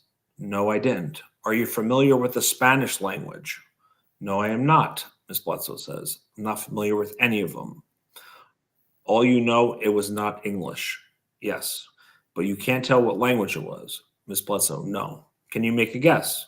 No, I have no idea. I do because the girl is Spanish, but I don't know whether he called her or not. Mr. Paul, what girl is Spanish? I mean, his wife is Russian. Russian. I don't know, Mrs. Bledsoe says. So she's very confused. And one of the things that came out in her testimony is that she had a stroke and she couldn't remember things. And at the end of the testimony, Mr. Ball asks, before you go, I notice you have been reading from some notes before you. Mrs. Bledsoe, well, because I forget what I have to say. Well, when did you make those notes? What day did I make them? Question mark. And then the lawyer, Ms. Dowett, comes in when Mr. Sorrell's Secret Service and I were talking about her going to Washington. He made the suggestion that she put all the things down on paper because she might forget something. And I said, Mary, you put everything on a piece of paper so you can remember it and you won't forget anything. You know what happened. And that's when she started making notes. Mr. Ball, you have made the notes in the last week. Yes. Lawyer says at my suggestion and Mr. Sorrell's suggestion. You didn't make any notes during the week he was there. No, they denied. So you have this lady who had a stroke, who was Oswald's former landlady, reading off of notes made by her lawyer and Forrest Sorrells of the Secret Service. Yeah, just a little bit fishy. She's a lot, and you know, she was like a kind of star witness, Rob, like for the whole bus and escape narrative. Like she was almost like the Markham. Like she reminds me of Markham, bro, but like maybe even worse, honestly. Yeah, because she said that Lee Oswald was wearing that rusty brown shirt that he was arrested in, and then she noticed it was torn in the elbow and all that stuff, which nobody put. You didn't even know I had this coming. Yes. Yeah. Yeah. She said the guy that she saw was disheveled. The buttons were broke. There were holes in the elbow, almost like she's describing a Crayford type of guy, right? I'm not saying that, but we know She's describing the shirt he was arrested in, right? But he wasn't wearing that shirt at work. Yeah, and all the damage to the shirt apparently happened during his arrest at the Texas Theater. Right. So yeah. The left is Commission Exhibit 150, which is of that shirt, allegedly. And the right is, and I got this from Gill's website as well, the Shaney Felt Exhibit number 24. This is some FBI agent wearing that shirt. And as you could tell, there is no hole in the elbow area. Well, it might be in the other elbow. It could be. It could be. But again, this comes from Gill's website. And so Miss Bledsoe is, I guess the best analogy would be like the Helen Markham of the bus drama. Like the worst witness ever. Trying to make them the best witness ever. Yes. But it does not end there, because there was one more witness. And besides Cecil Waters, hold on. And that was this teenager, Milton Jones. Hi, I'm Milton Jones. Yeah. Oh, actually, you know what? Before I get into that, I had a little thing I want to say of the Warren Commission with Mr. Ball and Mr. McWatters, the bus driver. Yes. Mr. Ball, you didn't, as I understand it, when you were in the police lineup, you told us that you weren't able to identify this man in the lineup as the man who got off that you gave the transfer to. The bus driver says, McWatters, I told them to the best of my knowledge, I said the man that I picked out was the same height and the same weight and description. But as far as actually saying that is the man, I couldn't. Mr. Ball, you couldn't do it. I wouldn't do it, and I wouldn't do it now. Pretty emphatic, saying, despite the obvious fixed aspect of the lineups, you know, he is not giving up, and that's to the Warren Commission there. Comment of the night goes to Trey. Let me see this.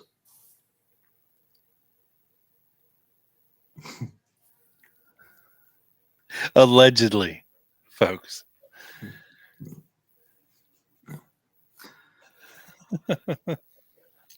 Let me check a couple comments. Thank you, Trey. We do try to rock. What's up, Ed? Hey now. Hey, Ed, how are you?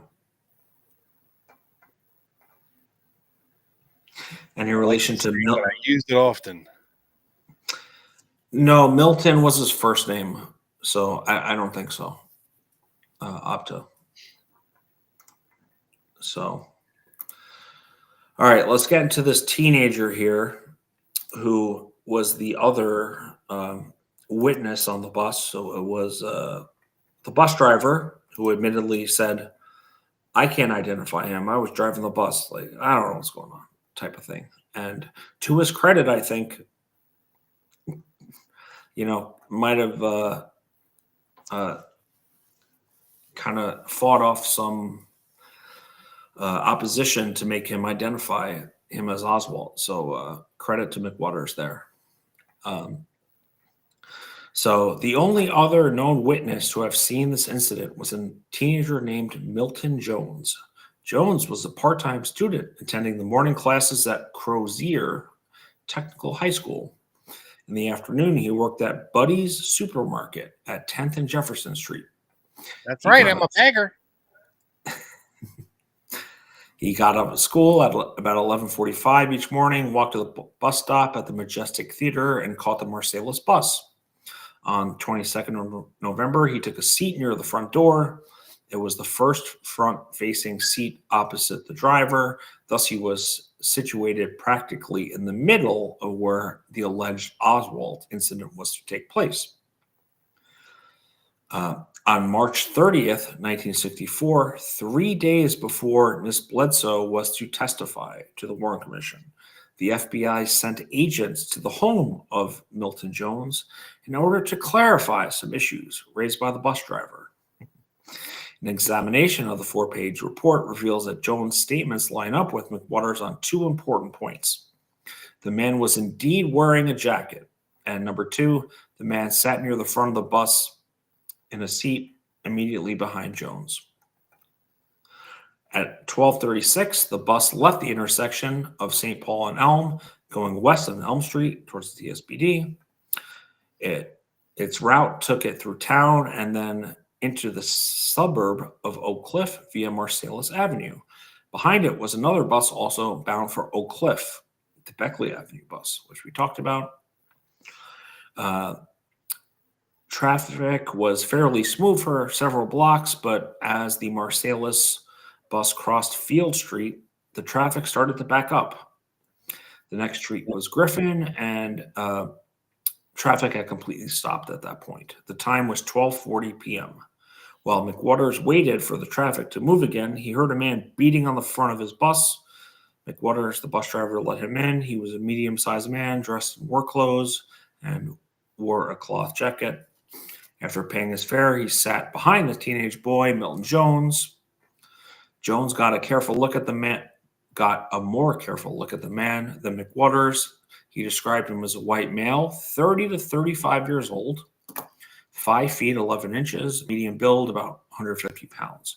His hair was dark brown, and he was receding at the temples. He wore a light blue jacket and gray khaki trousers. And then they get into okay, so neither McWatters nor Jones were actually able to confirm whether Oswald was on the bus or not. This leaves the official version entirely reliant on eyewitness support. At this point in our inquiry, we find that the evidence for his presence on the bus comes down to 2 factors: Oswald's own statements that he was on a bus and the bus transfer found in his pocket. The remainder of this article, blah, blah. I am reading from part of an article from William Weston in the 4th decade. I think it was like in the late 90s. But now we're going to get into the interview interrogations. So Thomas Kelly of the Secret Service reported on Saturday morning, Oswald said that immediately after leaving the building where he worked, he went by bus to the theater where he was arrested.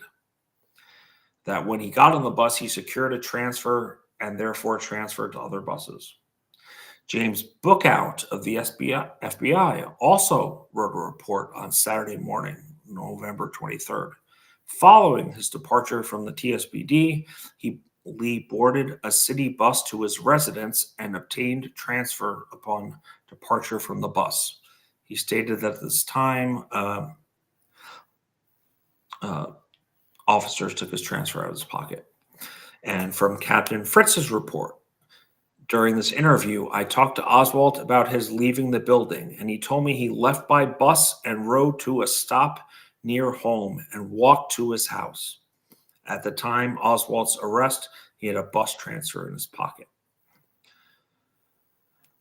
So, Well, it would make sense, Joe, if he got dropped off at Marcellus, which was 7 blocks from his rooming house, and then the cab driver said he allegedly dropped him off at 500 North Beckley, which would be 7 blocks from his rooming house. That's kind of odd too, don't you think? Yeah, well, okay, so this is what I kind of think. So, because of the traffic around the TSBD at that point, that bus was 35 to 45 minutes late. It was supposed to arrive at 12:50 at Marcellus stop. It arrived at 1:35. Okay? If Oswald was on that bus, guess what all goes out the window? Tippit. Well, yeah. So why would they make all this effort to get him back to his rooming house at 1 o'clock and then out by, a couple minutes after 1 by Erling Roberts, and then to tip it at like 1:10, 1:15, depending on what timeline you believe. The whole timeline gets blown up if he's on the bus the whole time. So that makes me wonder if they pushed on these people to make the timeline fit. A teenager, a woman with a stroke, and a bus driver who knows, although he kind of, stood up for the timeline. Well, the teenager and the bus driver said he was wearing a jacket. But Bledsoe said he was wearing that red shirt, a brown, rusty looking shirt. Yeah, so there are a ton of discrepancies. I actually have a couple here. I'm going to read you right here.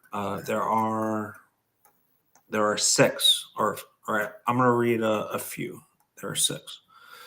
Bledsoe said that the traffic began backing up after the man on Murphy Street got on. McWatters said that the traffic was backing up before the man got on.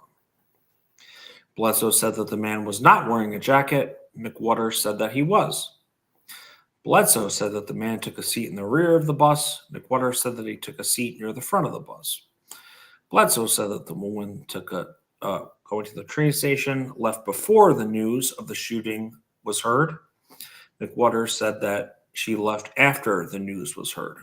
So as they were stopped in the middle of the street, Rob, you know, have you ever been like caught in deep traffic where you're like at a complete stop and you just put it in park?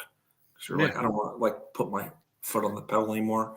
And you kind of like bullshit with the people next to you that are caught in traffic. Yeah. Right. So the bus didn't have a radio, but allegedly the driver talked to the person to his left who was listening to the radio and was like, the president just got shot. It's probably why we're being held up right now, which is very plausible to me, right? And that's one of the consistencies of that story is that they heard it from a fellow motorist that was stuck in traffic with them. Right? Yep. Optoeconomist says Oswald had to take the bus taxi route home to Beckley to counter the claims of Roger Craig. Yeah. But the Roger Craig story doesn't negate the fact that Oswald could have been the shooter. It just means he left in a different way. You know what I'm saying? And that also exactly, Rob. And that also goes towards if they buy the Roger Craig story, then that could put him getting back to his rooming house in plenty of time because it was smooth sailing at that point and on Elm Street. You know, you weren't backed up in too much traffic. Once you got through that triple overpass, I mean, you're smooth sailing. Yeah, it's exactly the same time, 12:40, which 12:40 to 12:45, Craig said that he saw the person get into the Nash Rambler, and this is exact same time that Oswald was reported to get on the bus. Exactly. So, right. Both of them could not have happened at once. No. Agree, Opto.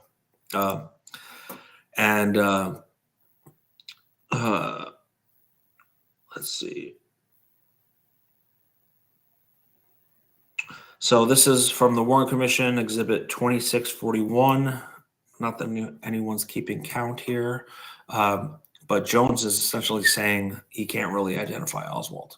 Jones, the teenager, stated that he did not observe this man closely since he sat behind him in the bus.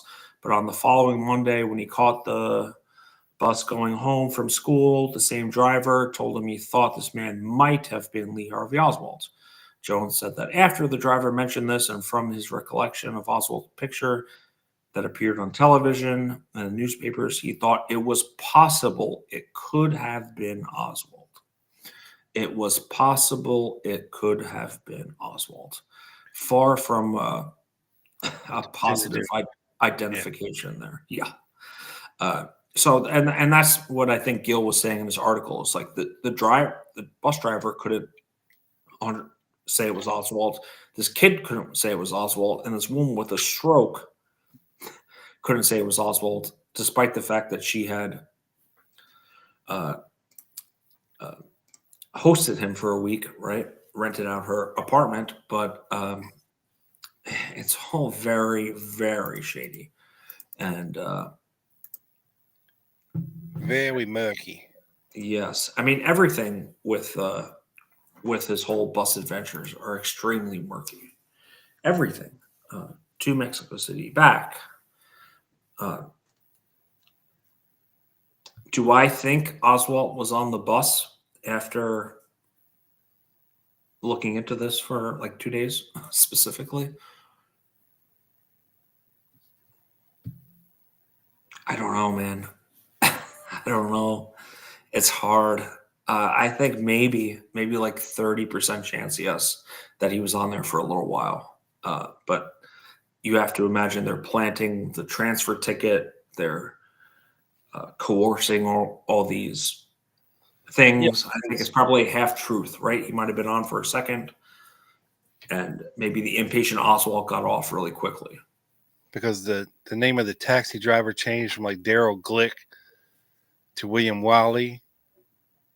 You know, according to I think it was Bill Alexander who said the name Daryl Glick. as being the taxi driver, and that changed to William Whaley, who conveniently died in a cab wreck like a year after, all this went down, which isn't just a little bit sus in itself. But yeah, there's just so much, dude, that you just can't rely on. It's all conflicting, right? So it's kind of like you got to go with the Larry Hancock method. Like, what is consistent? What is Not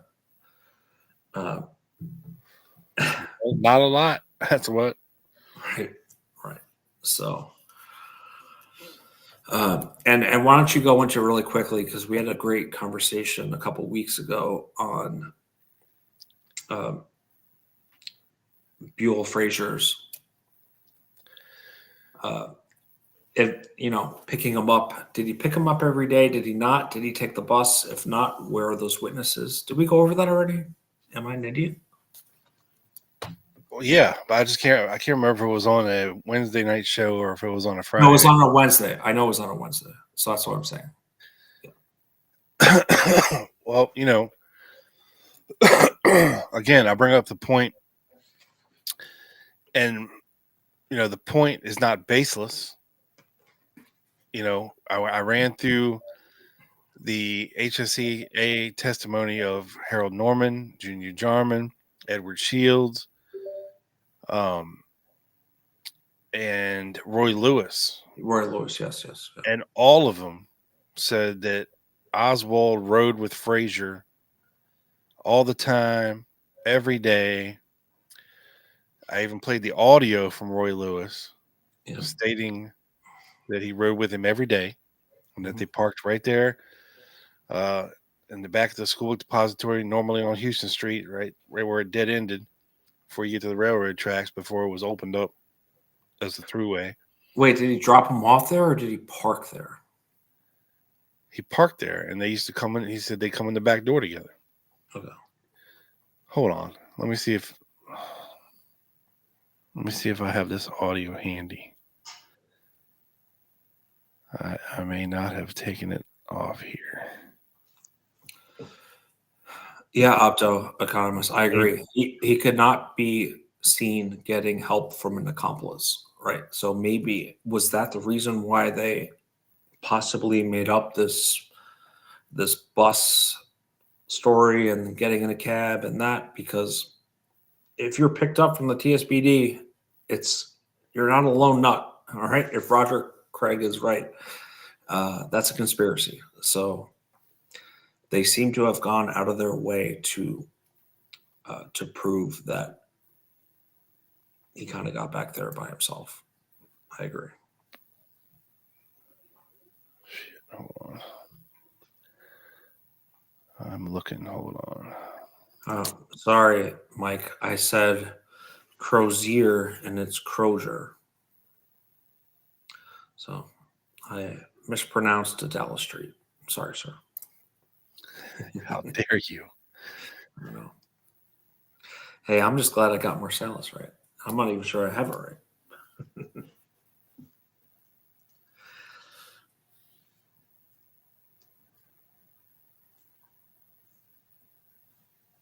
All right, here it is. Let me download it real quick, and then I'll upload it into Restream, and then we'll listen to it again. Mm-hmm. Paul, there were on that bus, the Marcellus bus, there were about 5 people out of the 44-person capacity. So you're thinking Bledsoe, the teenager, and there were 2 other old ladies and Oswald, or maybe another old lady. But it was pretty much empty. And it was mostly old ladies except for the teenager, is what I read. All right, I got it, Joe. You ready? All right. Here we go. That was my concept. And then he went and parked. And then he went and parked, right. That's right. Now, that's my concept. That's right. But I didn't see any of it. I can't say because I wasn't eyewitness to it. But he put him out in the bag. He's always put him out. Now, you said he only rode with him on weekend. He rode with him every day. Really? Monday through Friday. Really? Mm-hmm. We didn't know that. And he would bring him But he would let him out of the back door. That's what I'm finna tell you. Every day. Yep. Every day. They're coming in and out of the back door together. Again, I'll play it again for folks who missed it the first time. And then he went and parked. And then he went and parked. Right. That's right. Now, that's my concept. That's right. But I didn't see any of it. I can't say because I wasn't eyewitness to it. But he put him out in the back. He's always put him out. Now, you said he only rode with him on weekend. He rode with him every day. Really? Monday through Friday. Really? Mm-hmm. We didn't know that. And he would bring him. But he would let him out of the back door. That's what I'm finna tell you. Seems confident about it, bro. Yeah. And again, if he was the only one saying it, it might be sus. But he's like one of 5 people that said it. Right. And they all happen to be African American employees of the School Book Depository. Yeah. And you went through on the members only that it would only be like a 1 or 1.5 mile detour, like 5 something minutes. It would be a mile and a quarter detour. Mile and a quarter. To pick him up or take him home from Frazier's way back to Irving. Yeah. So again, it's not out of the realm of possibility because, again, we don't have any testimony. The people that allegedly rode a bus to and from work with Oswald for 2 months. Yeah, I think it would have been the Beckley bus, the Beckley route, right? That the one that was right across from his Beckley rooming house that Earlene Roberts saw him standing there after he got his allegedly gun and jacket, right? When he's rushing to the Tippett, or, to meet Tippett, not intentionally, but towards that area. But Robert says she saw him just chilling at the bus station. No, not a care in the world. Yeah, because normally people that ride buses, that's their deal. They don't have vehicles, especially back then. They ride a bus to work. They ride a bus home from work. And it's normally especially if they're frugal, like Oswald was. Same group of people all the time. And occasionally when you have somebody new, you have a new face that keeps popping up on the bus week after week after week after week. Somebody's going to notice. Yeah. Especially after seeing them on the news, right? You'd have someone come forward. Yeah. Somebody would definitely have to come forward. But no one did. Yeah, nobody did. And again, we have 5 eyewitnesses who say different.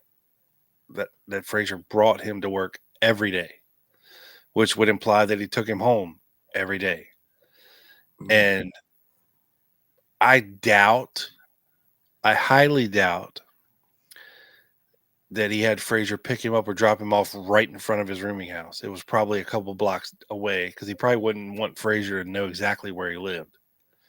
You know what I'm saying? With his sister being close to Ruth. Yeah, and Oswald's pattern of being dropped off blocks away from his actual rooming house, whether it be from a bus or cab or Frazier.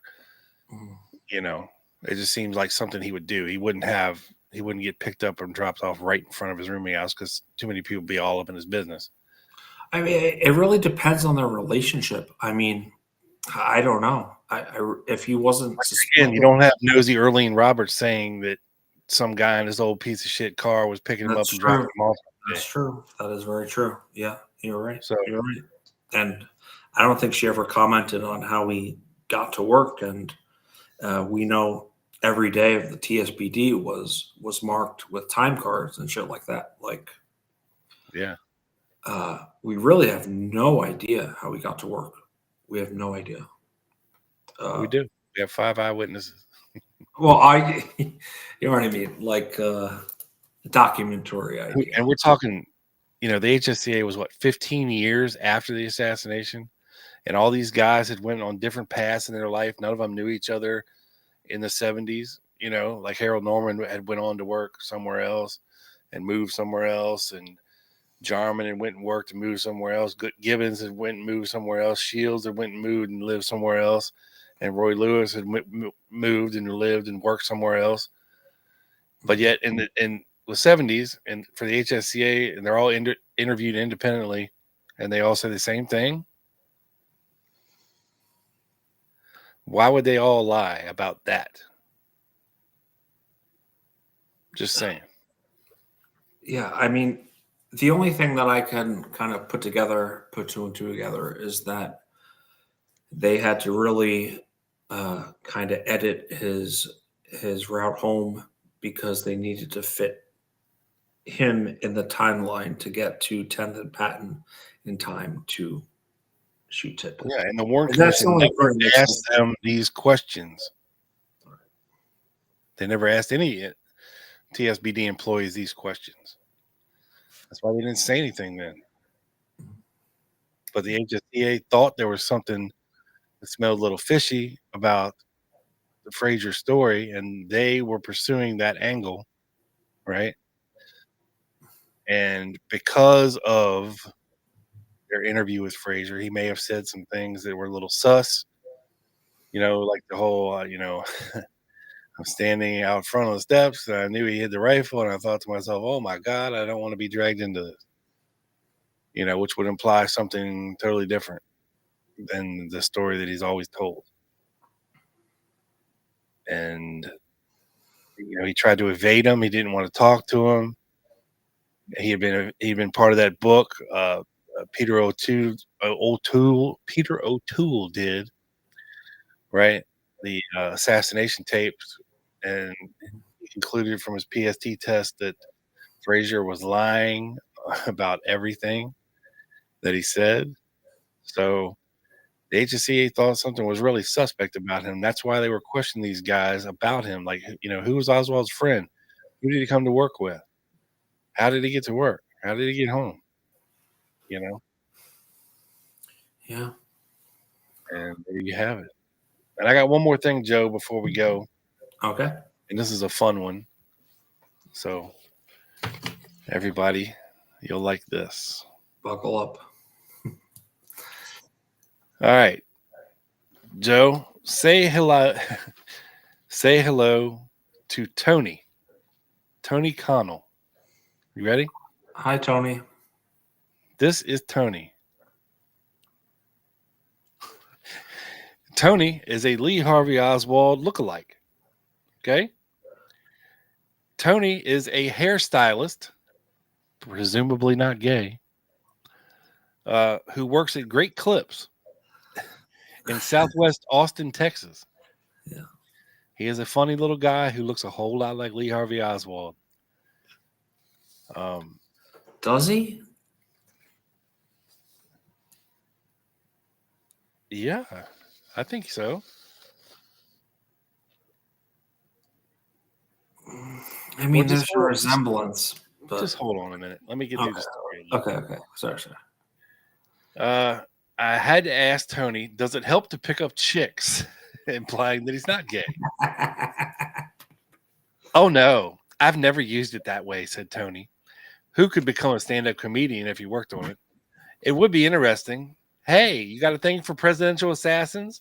I've got a friend who looks like John Wilkes Booth. We could go on a double date. Tony looks so much like President John F. Kennedy's alleged killer that he even fooled his mother. He copied a photo, as you can see here in the picture, of Oswald in his Marine uniform and then showed it to his own mother without telling her who was in the picture. And she said, I've never seen that picture of you in the Army before. And I said, that's not me in the Army. That's Lee Harvey Oswald in the Marines. And she said, you have the same goofy ass smile he does. That's true. They do have the same goofy smile. And the same nose. The guy looks so much like Lee Harvey that he's played Lee Harvey Oswald in some reenactment videos. He can't get away from it. My nickname in the Army was Lee Harvey, or it was Opie, Tony said. One of my drill sergeants loved calling me Lee Harvey out at the shooting range to piss me off. He says he's cool with it now, and one of his regular haircut customers asks for Lee Harvey when he comes in for a trim. Tony has some fun with this. Like the time he attended the 40th anniversary of the assassination in 2003 in Dallas. He says, I dressed up like Lee Harvey Oswald and hung out in Dealey Plaza. What I was doing was I was going up to people and asking if they thought that I did it. I thought it was the most clever thing on earth. He says he managed to ask about 20 people if they thought he did it before he got tossed off the property by a security guard. Apparently, the security guard thought he should do it someplace else. Tony's looks have led him to a strong interest in the subject. He says he's read easily over 200 books on the Kennedy assassination. His little house in East Austin has all sorts of books and magazines around with articles about the event. So does he think that Oswald was the man? Not by himself, Tony said. He thinks Oswald was in on it, but that his shot hit the sidewalk. He was too much of a screw-up to pull it off, he says.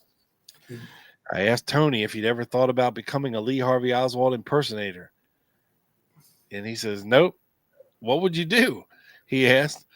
Good question. A comedy routine with Tony and a Jack Ruby lookalike probably wouldn't get hired to brighten up many chili cook-offs. Tony plays guitar, though, so he thought about doing something musically. He says, I thought about forming a band and calling it the Lee Harvey Wallbangers, he says. Tony first noticed that he looked like Lee Harvey Oswald when a fellow sixth grader in his hometown of Whitesboro in North Texas saw a photo of Oswald in a textbook, and he said, hey, you look just like this motherfucker. And I said, whatever.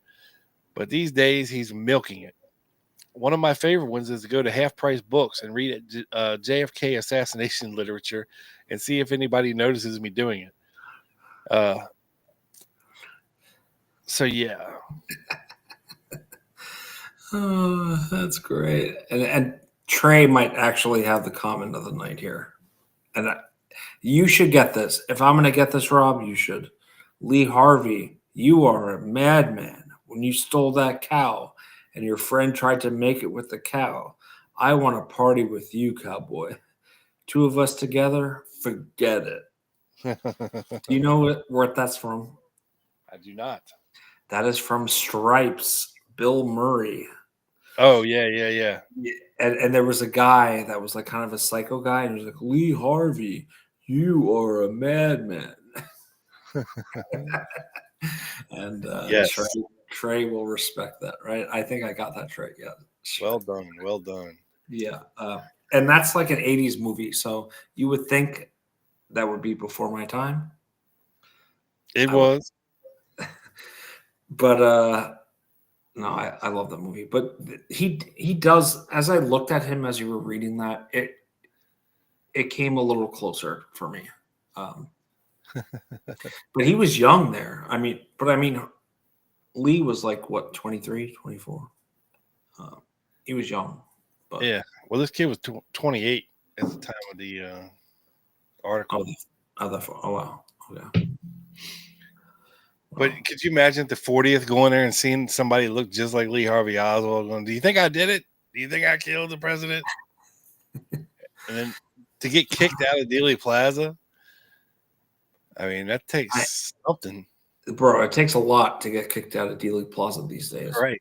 You have JFK, Jr., QAnon people like going nuts, blocking traffic. Like Judy and Beverly taking over the soul. James Fox walking around. It was chaos when I was there this past year. So yeah, for him to get kicked out, that is kind of crazy. So Tony, if you are a big buff and you somehow hear this show, we want to get you on the show.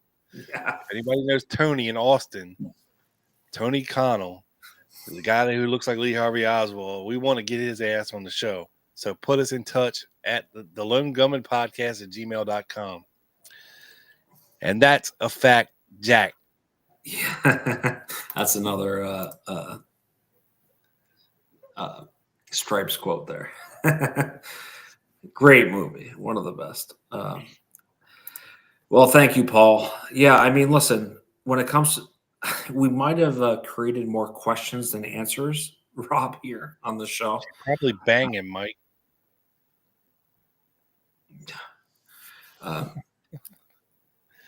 You know what I mean? Like we might have creating more questions. We than answers. definitely gave no answers about anything. Yeah, and it's because like honestly, we don't know, and we're not going to make shit up. Nobody has them because Yeah, everything's such a cluster. That's why Mexico City is one of the biggest clusters in all this.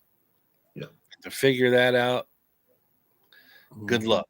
To figure out New Orleans, more plausible than Mexico City, but good luck. To figure out Dallas, good luck. I mean, those are the three big things Mhm. that are just totally whacked out in this whole thing. The Yeah. whole thing. Yeah, man, it's crazy, but you know, we gave a lot of facts, and hopefully, you guys can kind of make up, you know, your own decisions here. But I really just don't know. I think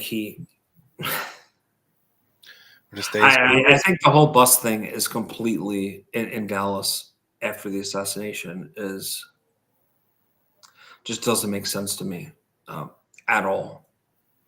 At all. Nothing about that makes sense to me.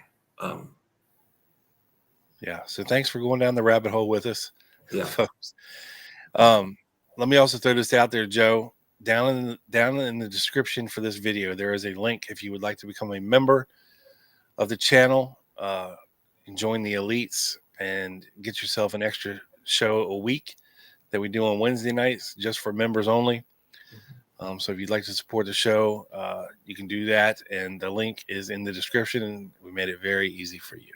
Very easy. Yeah, And and you'll be able to get all past shows, members only shows, if you sign up. There's a lot of them. Yes, at least a dozen plus, 2 hours each. You're gonna have your, you're gonna be busy. You're going to get your money's worth. I promise. But anyway, thanks guys for hanging out with us. You make it fun every Friday night. Thanks for being active in the chat. Don't forget to smash the like button for us if you haven't already. Yeah. And we will catch you on the flip side next week. Yep. And please subscribe if you haven't. If you are watching and you are not, we are trying to get to 2,000. We are at 1,930 something. So yeah, we'll get there, but we'll get there quicker with your help. So yes, please do that. All right, Joe, grab the pooch.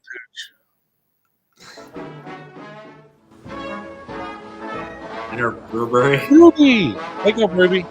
Time to dance, biatch.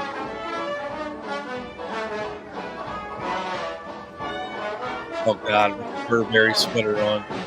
It's not real. It just looks like. Yeah. Okay. Sure, Joe. The greatest lies How are told in bougie the is name that? of truth. The greatest crimes are committed I didn't in the get name it. of justice. The quotation Present is for Jim my mom. Garrison's. It could be used for him or against him in this strange case. Good night.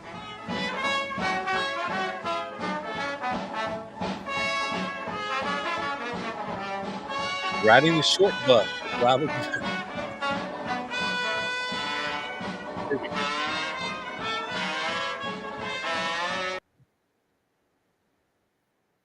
And Erica in the way back seat. Yes. Peace out.